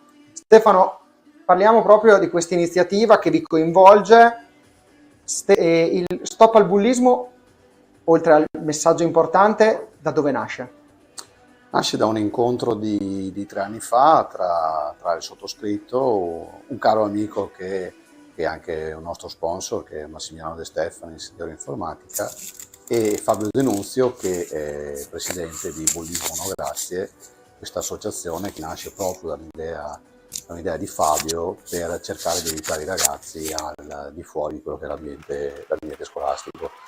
Di amicizia, perché poi effettivamente noi ora siamo amici, facciamo tante cose assieme, aiutiamo Fabio ad entrare nelle scuole, per quanto riguarda naturalmente il Veneto, che è la regione dove poi io sono presidente a Breganze, e quindi nella provincia di Vicenza. E abbiamo realizzato, per quest'anno sarà il terzo anno, questo è il calendario 2022, cioè il 2023 faremo il calendario 2024, abbiamo realizzato questo calendario per illustrare un po' quello che sono vittime del bullismo. In questo caso il bullismo lo vediamo raffigurato, molte volte noi non lo vediamo perché si parla soprattutto in questo periodo, in questa epoca di cyberbullismo, che è una cosa che non vedi, ma che fondamentalmente fa molto più male, proprio perché è strisciante. E noi adulti poi conosciamo in parte quella che è la nuova tecnologia, tante volte non capiamo. Un esempio che fa sempre Fabio, di una famiglia a Napoli, per fortuna finita bene, di una ragazza che ha tentato il suicidio buttandosi dalla finestra della sua camera. La famiglia in quel caso pensa a tutto tranne che la figlia sia in pericolo, perché la figlia in quel momento è nella sua camera, nella sua casa, quindi non può esserci una situazione di pericolo. Nella realtà, all'interno delle proprie abitazioni, noi non sappiamo cosa fanno i ragazzi. Un altro esempio può essere, noi conosciamo, noi adulti, alcuni social, i più importanti, Facebook, Instagram, ora TikTok, e realmente ci sono 40-50 social che i nostri ragazzi frequentano tutti i giorni. Allora, noi non sappiamo nemmeno come entrare in questi social, va bene? E per questo unire lo sport all'associazione ha fatto sì che questa amicizia prosegua e comunque dia la giusta importanza allo sport. E qui noi facciamo sport. Diciamo anche che all'interno del calendario ci sono foto e immagini che possono rappresentare purtroppo quello che può accadere legato al bullismo, con fotografie che possono appunto ricordare episodi di bullismo e non solo, proprio legato anche al cyberbullismo, questo tema molto importante. Sono protagonisti anche i vostri atleti proprio del Breganze Hockey. Come la comunità di Breganze e la vostra società hanno accolto questa proposta? Allora, l'associazione, diciamo che vivendo tutti i giorni all'interno del palazzetto e vedendo in alcuni casi i problemi che abbiamo all'interno dello spogliatoio, ha accolto con favore le famiglie, hanno accolto con favore l'iniziativa, al punto che tutti gli atleti si sono prestati poi alle foto, in alcuni casi anche umoristiche, perché poi ci metti il sorriso, ma in realtà sono cose poi che succedono, perché se uno va a sfogliare il calendario alla fine c'è un decalogo poi su quello che può succedere a un ragazzo anche all'interno di un palazzetto, quindi fuori dal discorso di prima del cyberbullismo, ma all'interno proprio del mondo sportivo. E abbiamo avuto un incontro con le scuole un anno fa, organizzato assieme all'amministrazione di Breganze all'interno del Teatro Verdi, con tutte le scuole, delle scuole medie soprattutto, perché poi Ecco, vedi, l'età e si abbassa sempre di più purtroppo, si va dai 7, 8 ai 15, 16 anni, diciamo che questa è l'età più complicata, va bene? E io sono rimasto colpito perché Fabio Denunzio, insomma, col suo trascorso come presentatore in Striscia la Notizia e anche il suo modo di fare, che è gioviale, simpatico, scende tra i ragazzi all'interno del teatro e molto spesso questi ragazzi si aprono con lui e raccontano proprio che sono stati bullizzati magari da 3 ragazzi che stanno due sedili più in là. E questo è commovente perché poi alla fine in quel momento lì capisci che la scuola fa fatica perché il professore piuttosto che il dirigente è sorpreso di questo, perché lui quel ragazzo lo vede tutti i giorni e non sa quello che sta succedendo. Ecco. Noi nel nostro piccolo, diciamo così, ecco, facciamo quello che possiamo. Eccoci qua, siamo tornati in diretta qui dal Palaferrarin di Breganze, secondo tempo di Veneto Lab Breganze, TR Chimica Montebello. Un saluto a Fausto Pozzano al mio fianco. Ciao Fausto. Ciao Francesco, buona ripresa a chi ci ascolta e chi ci vede. Fausto, un primo tempo 4-2 per il TR Chimica Montebello, ma una partita tutt'altro che chiusa. Assolutamente. È entrato Marco Zanfi che ha dato il cambio a Tommaso Berardelli a difesa della porta della formazione rossonera. Per il resto Breganze ha riproposto il quartetto di movimento che ha iniziato il match. Per Montebello è fuori Andrea Borgo, il cui problema sembra più preoccupante del previsto. Ci auguriamo che possa riprendere il gioco, è comunque in panchina in questi istanti.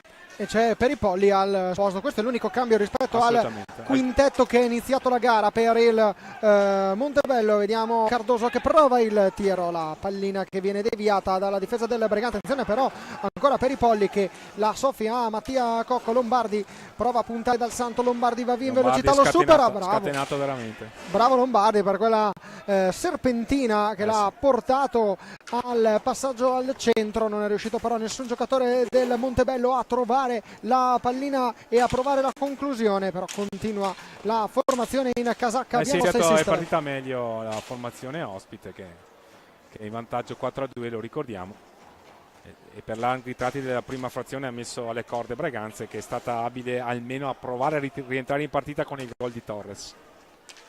Dal Santo per Cocco, Posito, ancora Torres a gestire questa pallina, ancora Cocco all'indietro, il numero 29 alza lo sguardo, va a cercare la girata di Posito che si spegne di un soffio lato, aveva mirato l'incrocio Posito e non ci è andato tanto lontano. È stata un'ottima giocata.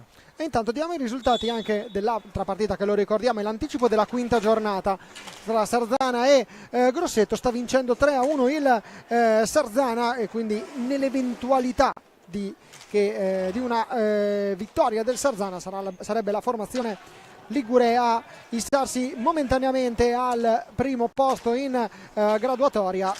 Varrebbe lo stesso discorso anche per il Grosseto, dato che le due squadre sono tutte e due prime, tutte e due al terzo posto. A quota 6 punti la parata di Zanfi sul tiro di Cardoso. Al tiro a botta sicura di Cardoso, ravvicinato, si è spostato con il corpo.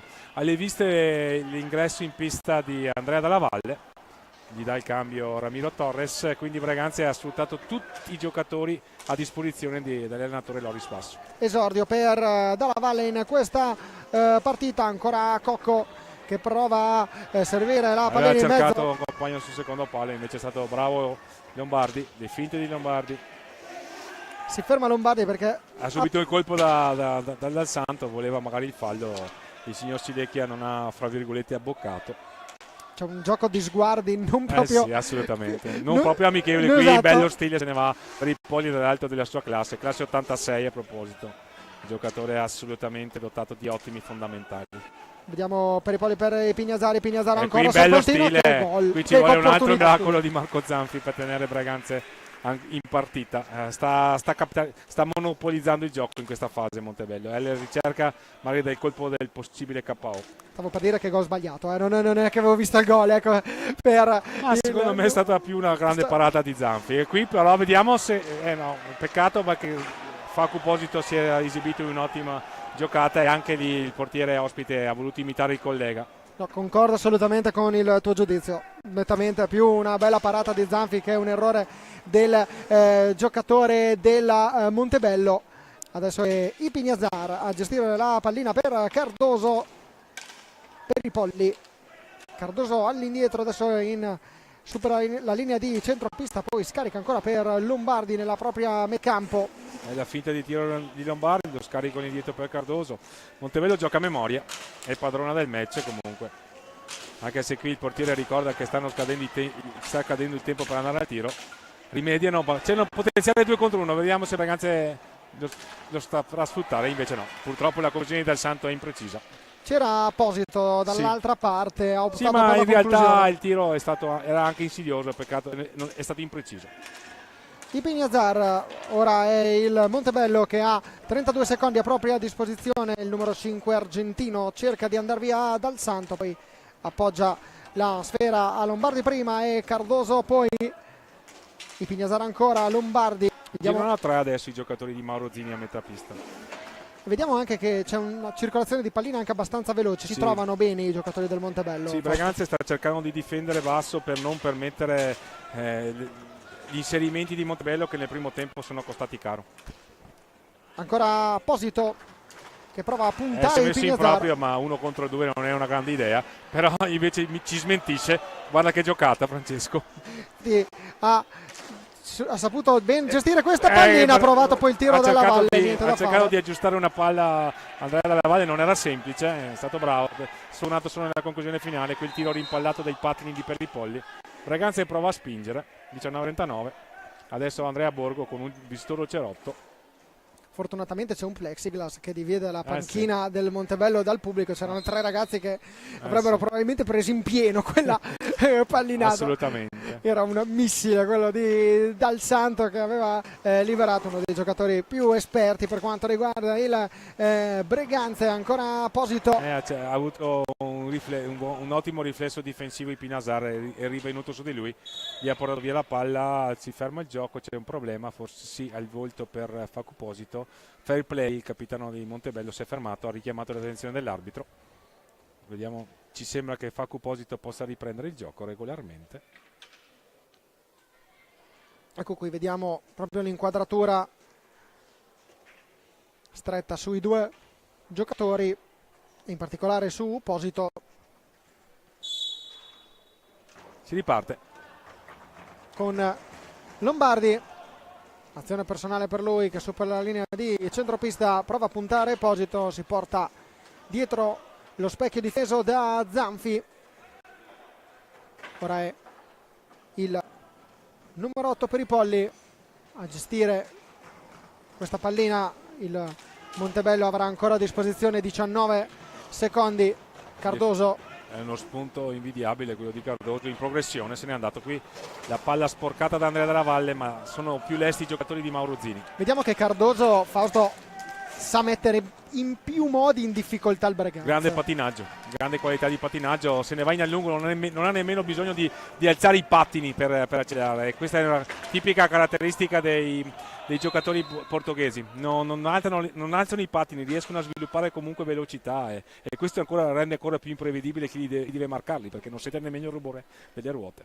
16 gol nello scorso campionato portoghese nel Murces per il giocatore Thomas Cardoso. È un bel acquisto per Montebello, assolutamente. Si sta rivelando prezioso con, lo ricordiamo, 2 gol segnati nelle prime 2 uscite di campionato. Oggi è arrivata la terza rete, quella del momentaneo 1-1, quindi un gol importante anche. Sì, perché era venuto dopo che Braganze aveva sbloccato la faccenda e avevamo sottolineato che era la prima volta che in questo campionato la formazione rossonera di casa si era portata in vantaggio. Perripolli a gestire questa sfera, Borgo è rientrato in pista. È il primo errore gratuito di Andrea Borgo dall'inizio di questa partita. Sì, l'impressione avevamo avuto dalle immagini del primo tempo che il problema fosse al naso, invece vediamo il mento. Sì, infatti. Quindi vediamo una vistoso. Fa meno cerotto. male, al di là che comunque. Allora forse ci dicono che quel cerotto ci fosse già nel primo tempo. Allora non me ne ero accorto, quindi mea culpa. Vediamo Borgo con Cardoso. Cocco però la riconquista, parte all'angolo. Un po' più attenta in difesa Breganze rispetto al primo tempo, e questo può essere un fattore su cui provare a costruire una rimonta. Anche perché sono passati 7 minuti e 18 secondi. Però subisce la pressione quando viene a cercare le palla il Pinazzar, discussione chiusa, la palla la prende lui. Cardoso alza lo sguardo, c'è Dalla Valle a chiudergli la strada per arrivare verso la porta di Zanfi. Borgo per Cardoso, dialogano i due giocatori in casacca biancorossa. Ancora Borgo, oggi positiva la sua prova, sì. Mi viene da dire anche quasi da leadership. Sì, assolutamente. Sì, ma è un ragazzo che ha sempre avuto personalità, anche nelle giovanili era lui che dettava i tempi con i propri compagni, già all'epoca. Dal Santo, proprio davanti ad Andrea Borgo ci prova intanto il tiro di Mattia Cocco. La conclusione di Cocco era una buona idea perché c'era Dalla Valle a fare velo, ma attentissimo Carion.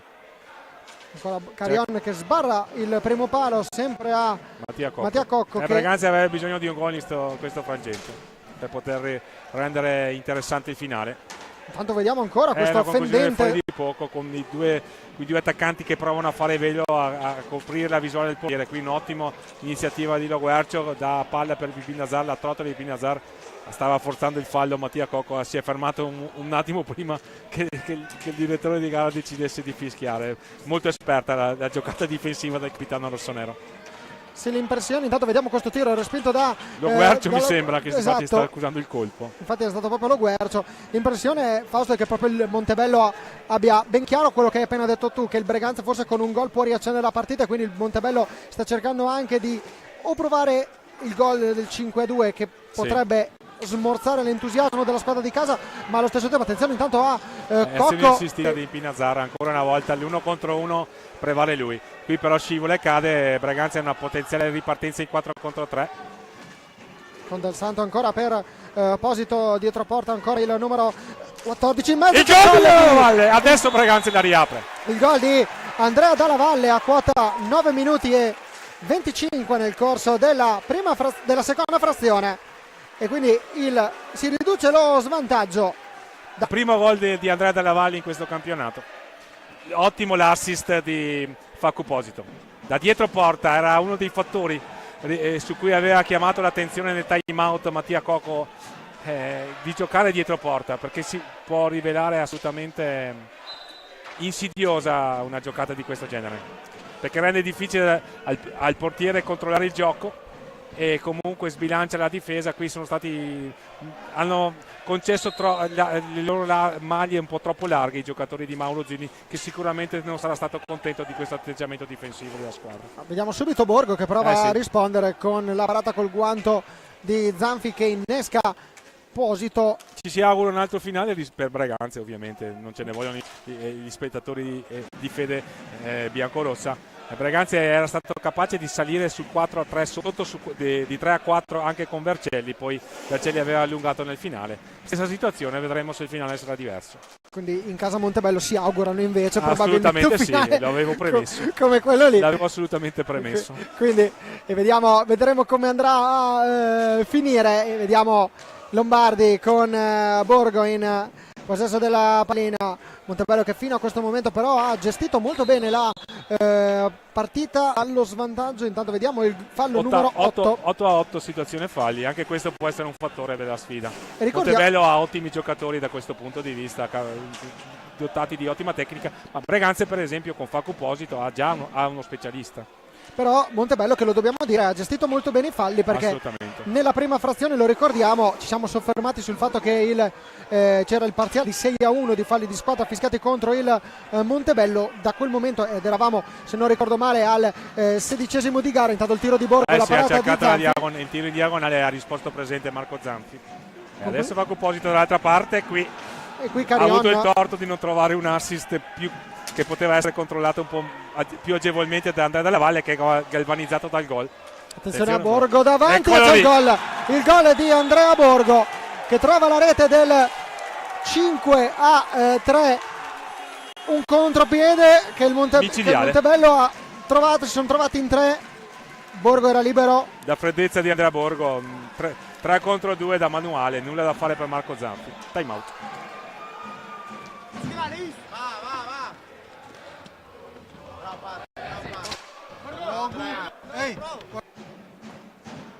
alza.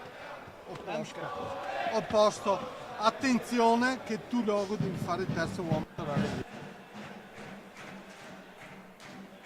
Facciamo fatica a sentire. Non voglio disattenzioni in difesa. Chiaro? Adesso ragazzi, il raddoppio stati qua, tanto chiudiamo qua, lo vuoi tu uno, Tacca, parti da dove vuoi. Sta su dal santo per il tiro. È uguale, ma non è uguale. No, perché io sto davanti. Lo sto io alto. Sì, però non andare a caccia. No. Avanti, no, dietro. Ok? Raga, va bene? La pallina, lo lasciamo ordinare, lo lasciamo. Ok. Dai!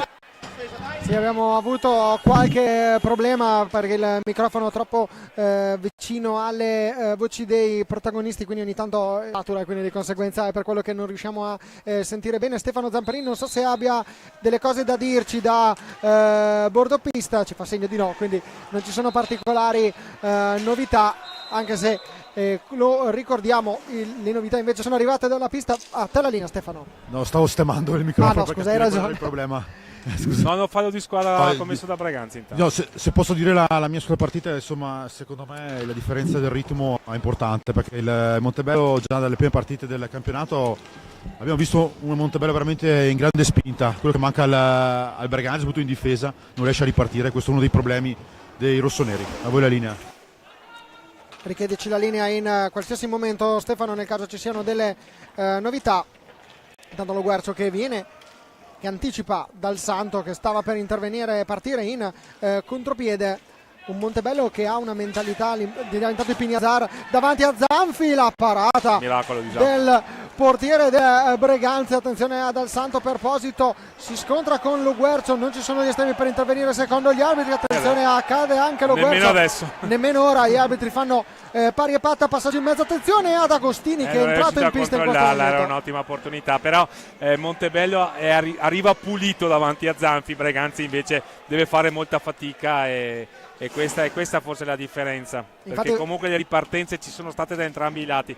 Quello che manca è l'ultimo passaggio, il passaggio per mettere davvero l'attaccante davanti al portiere in condizioni di poter colpire. Volevo soffermarmi proprio su questo aspetto, Fausto, mi hai proprio anticipato, perché l'impressione è che il Montebello abbia proprio dei ritmi ben chiari. Intanto attenzione a questo passaggio di Lo Guercio. Il Montebello gioca a memoria e gioca benissimo. Lombardi non riesce a trovare la conclusione. Borgo ora la gioca, passaggio in mezzo ancora a cercare Lo Guercio. Dal Santo la riconquista e ora può servire in questo frangente Costenaro con la casacca numero 2.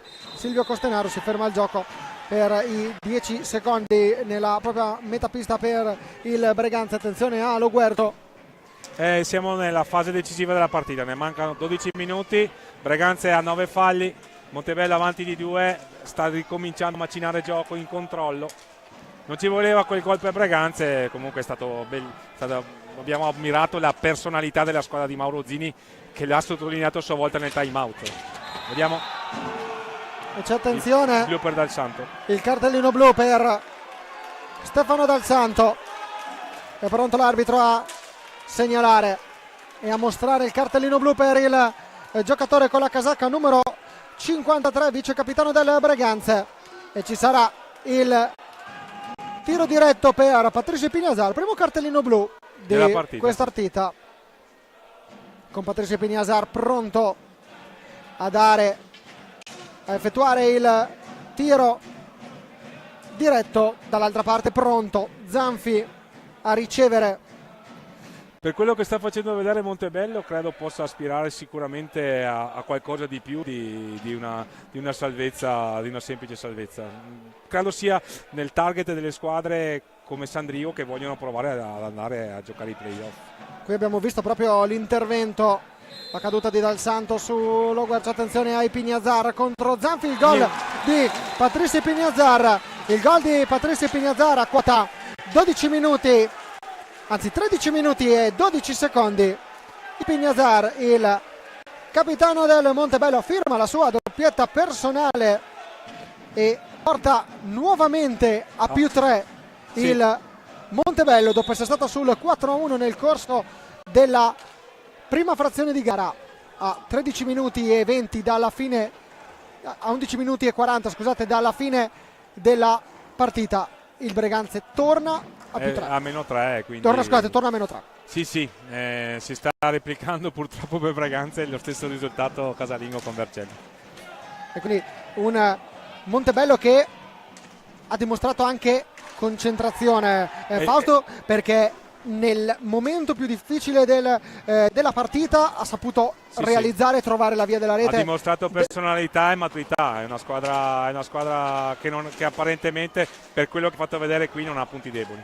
Vediamo Cocco che prova ad arrivare vicino alla porta, ci riesce in questo caso Agostini, tiro ancora. Doppia parata di Carillon, notevole, assolutamente, ottimo portiere quello bianco-rosso. Ancora in questo caso è Cardoso che punta a Costenaro, prova ad andare via il numero 2, poi scarica all'indietro per Borgo, anzi punta ad andare via Cardoso che è il numero 79, Borgo ancora che punta. Stanno esultando quelli della panchina di Montebello, sentivano l'importanza di questa partita assolutamente, per loro vuol dire molto, anche per Breganze, attenzione, qui stavano combinando un pasticcio. Riparte Costenaro per la squadra di casa, perde palla Mattia Cocco. Ancora Cardoso, ripartenza del Montebello, mi permetto di dire Fausto, forse il gol decisivo di questa partita è stato il 5-3 firmato da Borgo. Perché era il momento in cui Breganze stava provando a mettere fuori il naso, come si suol dire, e invece Andrea Borgo da ex l'ha ricacciato giù. Da ex e forse da grande protagonista di questa partita, perché ne abbiamo parlato tanto di Borgo in questo match, tra i candidati a essere il migliore in pista per il Montebello. Il numero 6 ci può essere alla grande ex, lo ricordiamo, forte dei marmi. Comunque grande partita anche di Pinazar, mi è piaciuta la sua capacità di gestire al meglio l'uno contro uno difensivo, veramente da manuale. Per Breganze buone prove secondo me di Facu Posito, lo stesso Ramiro Torres che adesso sta entrando. Mattia Cocco si è un po' spento alla distanza, ma ha giocato un grandissimo primo tempo, e poi un paio di parate di Marco Zeri veramente apprezzabili. È importante che per esempio Andrea Dalla Valle si sia sbloccato, perché anche dalla punta, dal numero 73, possono venire contributi importanti. Lo ricordiamo, siamo solo alla terza giornata, c'è tutto il tempo. Breganze deve convincersi che può essere competitivo anche in un campionato difficilissimo come la 1. Vediamo invece Cardoso che continua per il Montebello a gestire questa pallina. Abbiamo tessuto Lodi un altro cambio anche nelle figlie di Montebello. È entrato Zordan con il 77. Alex Zordan è l'esordio per lui in questa partita classe 2001. Arriva dal Valdagno, 32 partite lo scorso anno, 2 gol realizzati con la formazione bianco-blu. A Breganze aveva bisogno anche di Pietro Agostini, che quanto a talento competeva con Andrea Borgo. Adesso Andrea Borgo ha fatto un salto di qualità, ma anche Pietro Agostini può dire la sua, è un ottimo prospetto. Zordan ora in possesso della sfera per Cardoso che vede la caduta a terra di Cocco. Attenzione alla decisione degli arbitri, che è quella di non sanzionare alcunché. Vediamo Lombardi che invece prova a cercare la conclusione per vie centrali, il tiro del numero 7. Torres, la conclusione della parata di Carillon. Il tiro del numero 7 invece era stato terminato fuori. Buona parata in questo caso di Juan Carillon. Ora è il Montebello a gestire con Lombardi. Vediamo anche Fariza, che è stato giocatore qui a Montebello per anni e adesso è vice allenatore e preparatore atletico della formazione biancorossa. Ancora Lombardi che prova a infilarsi, un'altra serpentina. Azioni personali del Montebello sono sempre un bel vedere. Agostini dall'altra parte ha provato anche lui l'azione personale, ha trovato l'opposizione di Carillon. Ottimo spunto, bravissimo il portiere ospite. Ancora Costenaro che lotta in mezzo a due, c'è il tiro di rigore. C'è il tiro di rigore, protesta Alex Zordan. È stato un sandwich ai danni di Silvio Costenaro, mi sembra. Sì. Vediamo Cardoso e Zordan. Ecco qua, vediamo l'intervento. Un raddoppio troppo forzato, diciamo pure. Forse è stato colpito, lo facciamo vedere. Forse è stato colpito esatto da Zordan, è stato lui a commettere l'intervento. E qui inquadrato Carrion, protagonista, lo possiamo dire, Fausto, di questa partita. Un ottimo portiere. Non è stato da meno Marco Zanfi, anche Bernardelli ha fatto una prova discreta, anche se magari qualche gol sul primo palo urla vendetta. Se conosciamo il preparatore dei portieri di Breganza, Maurizio Carlesso, lo catechizzerà a dovere, dopodiché sono ragazzi di 22 anni e devono avere anche il diritto di provare a giocare e di sbagliare per crescere. Eccolo qui, intanto lo vedete, lo stemma Bullismo No Grazie, l'iniziativa che abbiamo presentato in questo... È un'iniziativa importante, Francesco Figliati, ce n'è assolutamente bisogno. Assolutamente mai scontate queste iniziative, sempre giusto sottolinearle, lodarle e promuoverle. Cocco ci prova, la rete di Mattia Cocco. Il gol di Mattia Cocco che carica i suoi. Sì. E vuole un gran finale il capitano di Breganze. E sono 17 minuti e 41 secondi. Time out chiamato da Loris Basso, che adesso andiamo a sentire. Una curiosità, fu il secondo portiere della squadra che mise il primo scudetto breganzese nel lontano 76. Perché prendi anche per fare la cazzo, mancano 7 minuti, è una vita. Guardate anche che hanno 8 falli, quindi Ragazzi, così. cerchiamo di portarli a commettere falli. Se non a caso, calma, 10 secondi dopo una meglio. Calma. Guardate se questa palla come visse di tornare, non guardare in giro dove siamo, tornare subito. In difesa, pattiniamo. Con la testa, iniziamo con la testa. Loro adesso non è che hanno tutta sta roba da, quindi se noi lo concentriamo, stiamo su, concentrati, alti, lo lasciano. Breganze ci crede, questo time out sembra suggerire questa chiave di interpretativa. Montebello è comunque squadra capace, esperta, con apparentemente senza punti deboli. Vedremo questi 7 minuti 19 e speriamo di divertirci, Francesco. Zordan che rimette in gioco la pallina, 7 minuti e 19 al termine della partita. Abbiamo visto 10 reti in questa gara finora, 6-4 conduce il Montebello. Breganze prossimo a esaurire il bonus. Montebello è a quota 8 falli di squadra, buon intervento di Cocco a cercare non fischiano Zordan, i direttori di gara.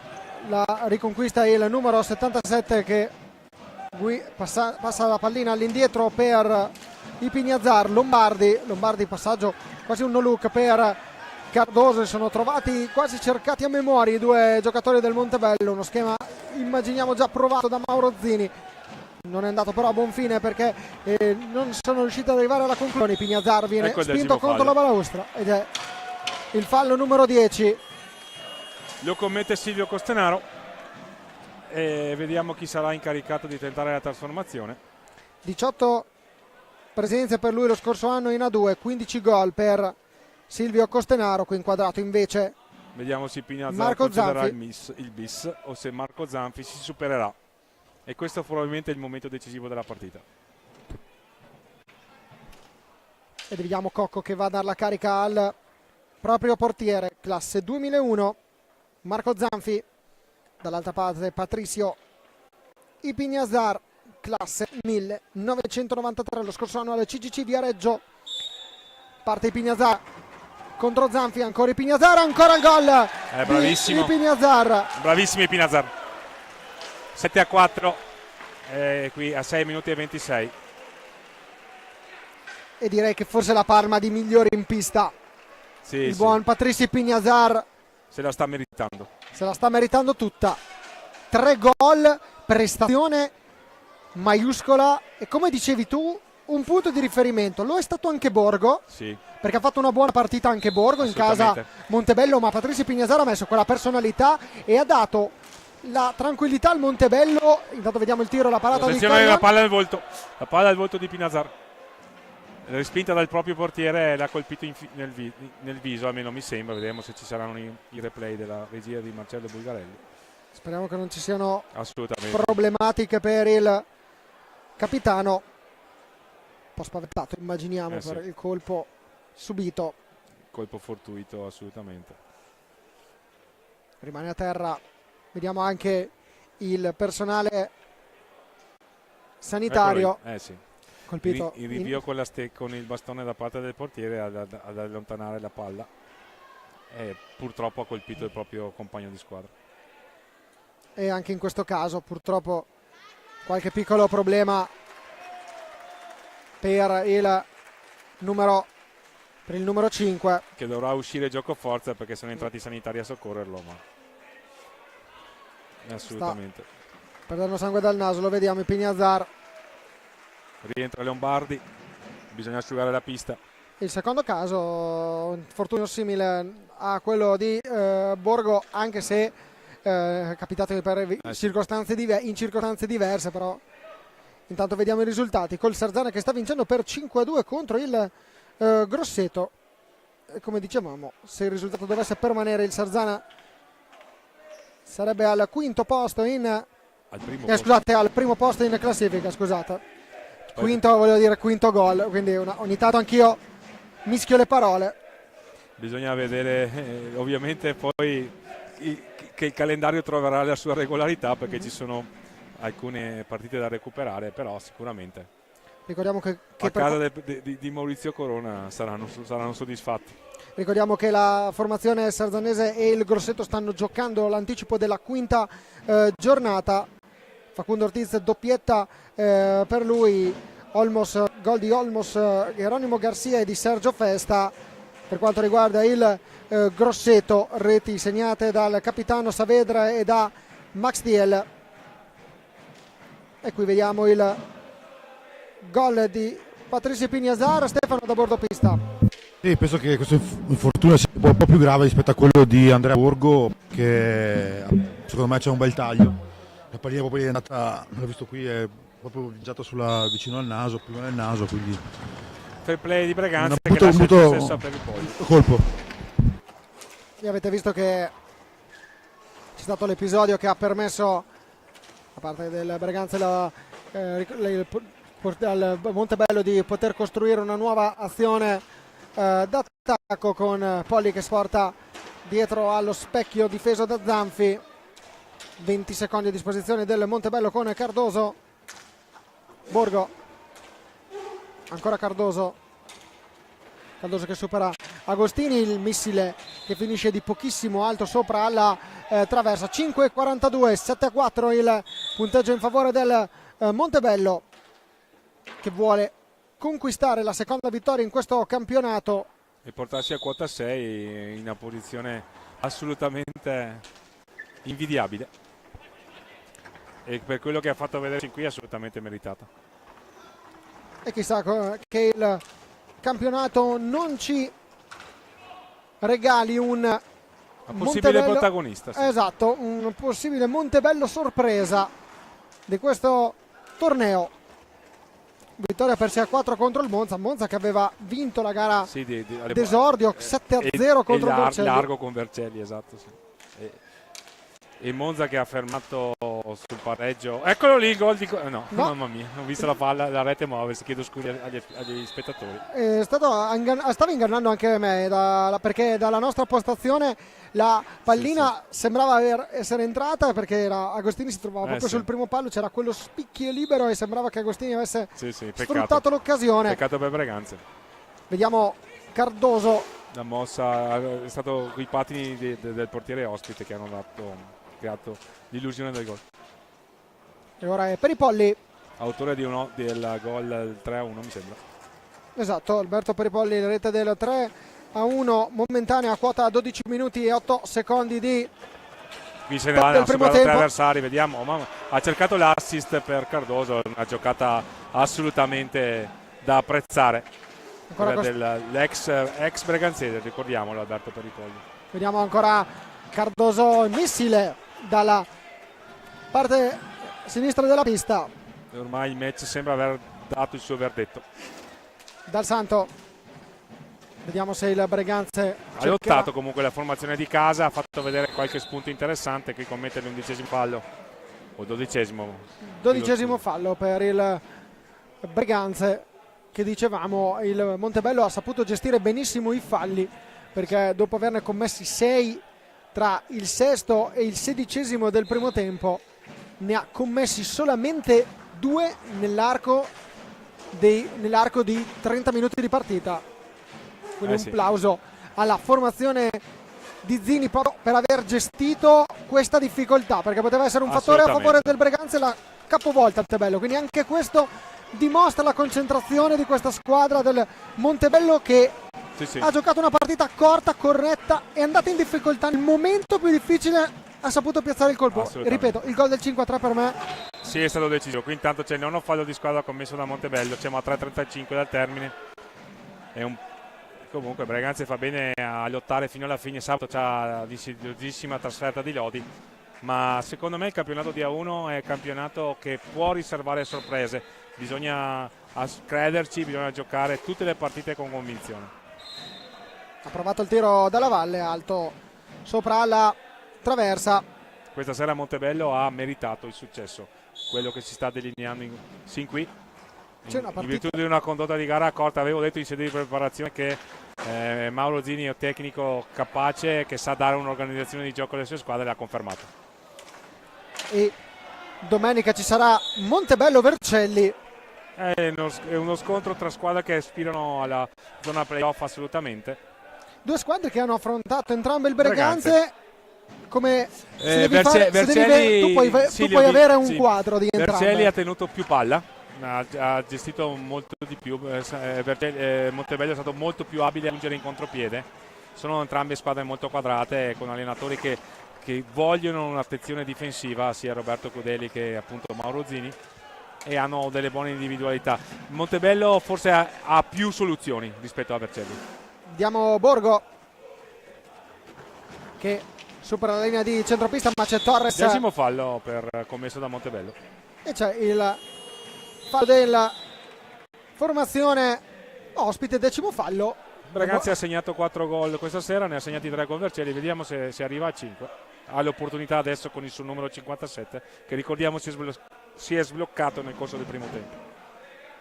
E vediamo proprio come ha un cliente difficile, perché Carion ha dimostrato di essere un ottimo portiere. Assolutamente protagonista, così come numerosi giocatori del Montebello. Ci auguriamo che Patricio Pignazar per la formazione biancorossa possa tornare presto in panchina e in pista. Attenzione, vediamo Ramiro Torres, che c'è il gol da tiro diretto di Ramiro Torres. Si è sbloccato, l'hai detto tu nel primo tempo, e lo vediamo più sereno. Ed è arrivato anche il gol da doppietta per lui. Breganze ha bisogno dei suoi gol per provare a costruire il suo obiettivo stagionale, vale a dire la salvezza. 7-5, 2 minuti e 42, l'hockey pista ci ha abituato a sorprese. Se conosco i giocatori di Mauro Zini, però congeleranno il possesso, o almeno tenteranno di farlo. Vediamo Breganze se proverà magari a riaprirla ancora più. Abbiamo detto anche in corso della cronaca di quanto il Montebello nei momenti di difficoltà ha avuto uno o due momenti di difficoltà, li ha saputi sempre per mettere a tacere le verità ospiti. Qui però c'era una buona giocata di prima intenzione per Ramiro Torres, scatenato. Adesso la conclusione, la parata di Carion. E adesso è Borgo che la vuole gestire, minuti e 19. E se ne Borgo, va in bello stile, come si suol dire. Che bella giocata ha fatto il numero 6, ancora l'azione personale di Borgo. Ottimo. Zanfi gli nega la gioia del gol ad Andrea Borgo che però se la vuole andare a prendere questa rete che conquista la palla, la numero 2 in questa partita. Ha già segnato una rete Borgo, la rete del momentaneo 5-3. Ancora Borgo, via, anzi non era Borgo ma Lombardi che ha provato a superare 2 avversari. C'è pronto un time out chiamato dal Montebello. Ancora Cardoso, adesso vogliono congelare il possesso, giustamente. Insiste il Breganze, ma riesce bene Cardoso ad andare via dal Santo. Attenzione a Cardoso che non riesce a provare. Tecnica, grandissima tecnica. Lui e Borgo hanno, e questo signore qua ne voglia parlare, classe 86. Hanno giocato una partita. Ripoli veramente ha un gran tocco. La partita corta, la partita giusta. Non fischiano più gli arbitri. Lasciano scorrere il tempo. Breganze sta forzando le conclusioni, d'altra parte manca 1:11. 69 secondi alla fine. Lo spunto però di Silvio Costenaro, cerca di chiudere un dai e vai con Torres, palla alta, era difficile da controllare. Cardoso la riconquista e ora siamo nell'ultimo minuto di partita con Torres che prova ad andare via, ci riesce Lombardi, ancora Torres, bella zona, arriva il tiro, la parata di Juan Carion. Bello spunto anche questo di Ramiro Torres, il time out di Mauro Zini che vorrà dire ai suoi che se per caso vogliono provare a confermare l'impressione di solidità che hanno dato per tutta la partita, perché in questo momento si stanno mettendo a fare un po' di hockey spazzatura, come si dice. Abbiamo visto due Biancoli vengono a raddoppiarci, viaggiamo, subito le teste buttiamo la palla, ma la teniamo là nel campo suo, la perdiamo, ognuno si prende il suo uomo e la accompagniamo. Ehi, adesso voglio il coglione, dai! L'espressione maccheronica me la concederai. E giustamente Mauro Zini ha ricordato i suoi giocatori, che sono giocatori maturi, esperti e capaci, che non devono farsi irretire in una corrida quando stanno vincendo di 2 in un derby importante che li porterebbe, e probabilmente li porterà, a 6 punti classifica.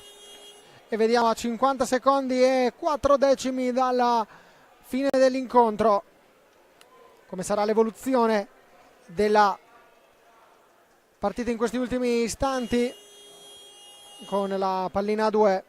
Comunque Breganze ha trovato confidenza con il gol ed è importante, deve assolutamente migliorare in fase difensiva, deve migliorare in fase di convinzione, riuscire a giocare i momenti topici del match con un po' più di attenzione, però può essere competitiva in A1, questo è importantissimo. Costenaro, tiro deviato da Juan Carion, invece possiamo dire che il Montebello, c'è il time out chiamato da Loris Basso, chiesto il time out, sì. Lo richiede, invita i suoi, anche Alessandro Paron che è il primo dirigente. Tanto 40 secondi non possiamo fare altro, dobbiamo pressare, lucidi davanti alla porta, tranquilli. Marco è dentro, due siamo dentro. Che va bene, recuperate bene, dai. A poco. Mettiamo dentro e poi ci incuriamo subito. La panchina di Breganze ci crede e fa bene, perché anche da questa dimostrazione che la squadra di casa può giocare il suo campionato per raggiungere la salvezza. Qualunque situazione va sfruttata, anche 36 secondi, ha fatto bene il tecnico rossonero a chiamare i time out. Vediamo qua l'inquadratura della pista del pubblico di Breganze. Sono gli spettatori di Fede Ospite. Esatto, tifosi Quadrati. del Montebello. Con Simone Caro, tra l'altro, a vedere la partita. Ramiro Torres la riconquista, mancano 22 secondi e 4 decimi alla fine, la conclusione viene rimpallata da un giocatore del Montebello, la riconquista ancora Torres che cade a terra, c'è l'intervento falloso numero 11 fischiato contro il Montebello.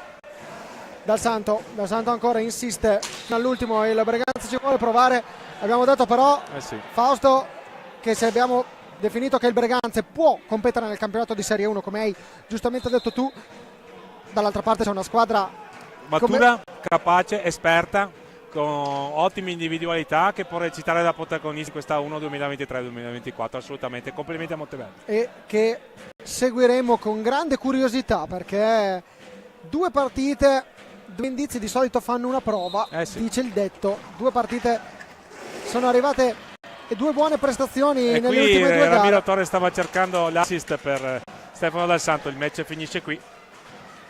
E suona proprio la sirena del Paraferrarin che decreta la vittoria per 7-5 del Montebello contro il Venetalab Breganze, protagonista assoluto purtroppo, che ha avuto qualche problema a livello fisico, Patricio Ipignazar. Ci gli auguriamo ovviamente di riprendersi il prima possibile.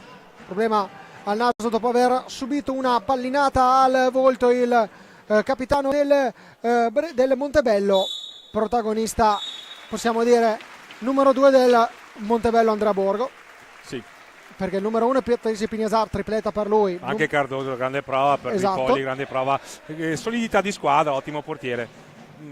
Mi è piaciuta la formazione ospite, mi è piaciuta anche la caparbietà con cui Breganze ha inseguito comunque il risultato. Ha cercato di essere competitivo a cospetto di una formazione che si è rivelata superiore, ma ha dimostrato di poterci stare in questa 1. L'appuntamento con i punti per adesso è rimandato, ma Breganze deve crederci. E Ramiro Torres potrebbe vincere la palma di migliore del Breganze?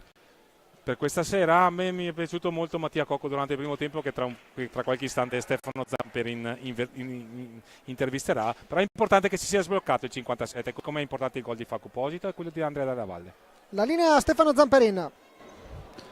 Mattia, buonasera, è stata una partita da due facce della tua squadra, c'è ancora qualche problema, penso adattarsi a questo campionato, la Serie 1, tu comunque hai fatto tantissimi anni in Serie 1 e stai cercando di spronarli a essere sempre presenti, sempre concentrati, nel primo tempo qualche errore di troppo. Sì, ovviamente la differenza io la sapevo benissimo e è abissale.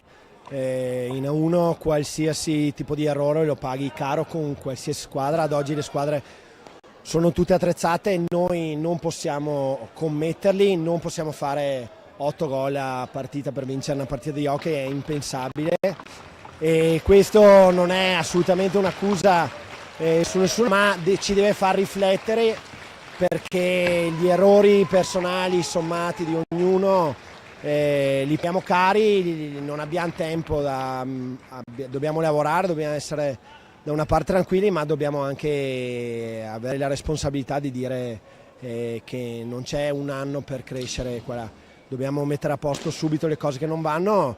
Si sapeva che sarebbe stato difficile, io cerco comunque di dare tutto il contributo in qualsiasi modo e insomma speriamo che si metta un po' meglio.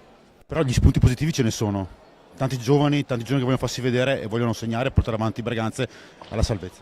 Sì, io non posso, anzi l'impegno, la dedizione, la professionalità c'è la voglia di tutti di far bene e quindi è importante quello. Ovviamente non basta sempre, perché la Serie 1 richiede di essere pronti magari molto velocemente.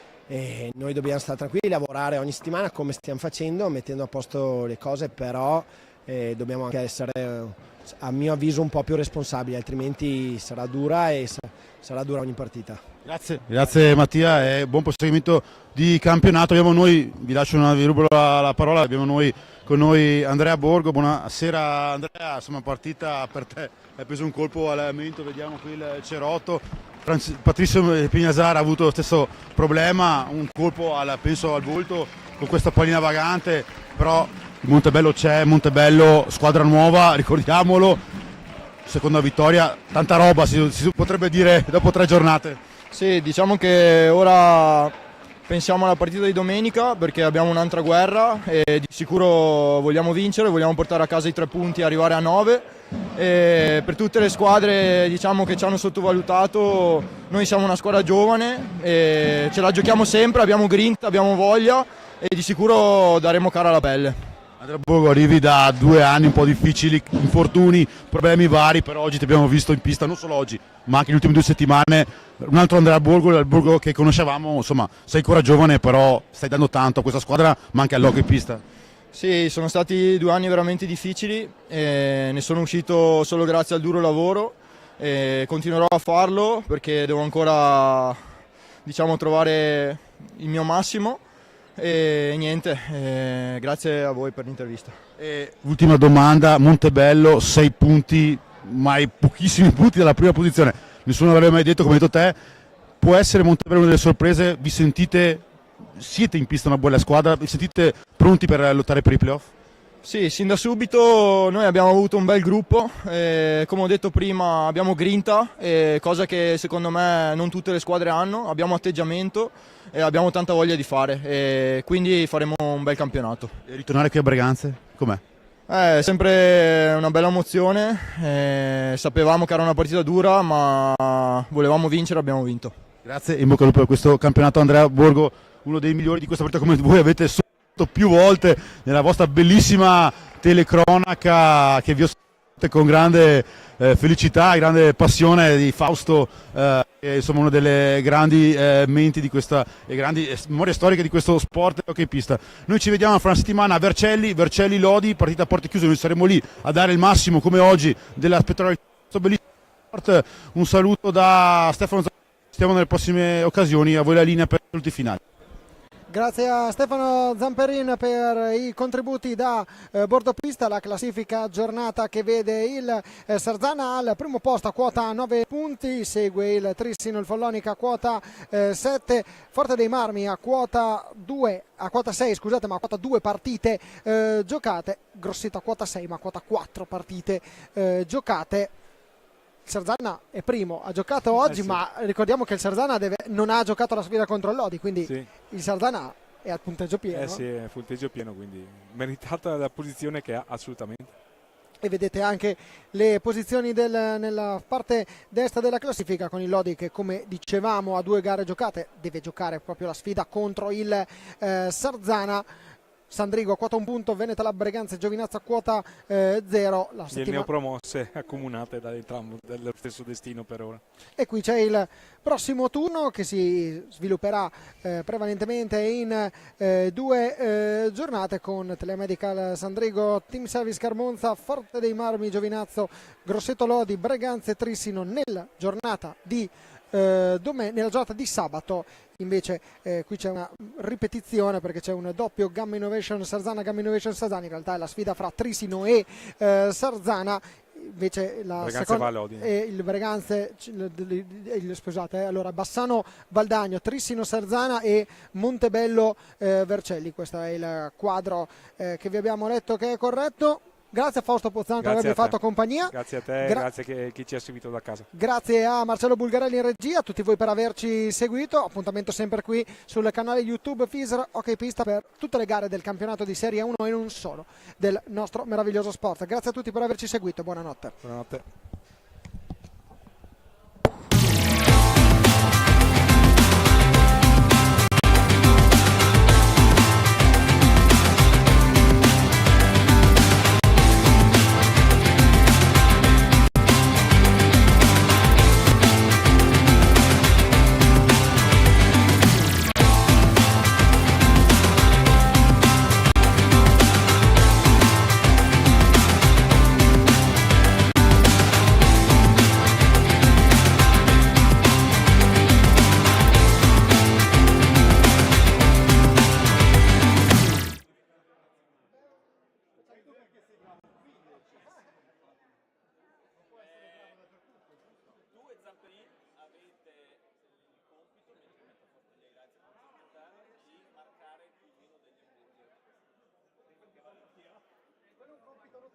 Solitamente mangiamo in autogrill.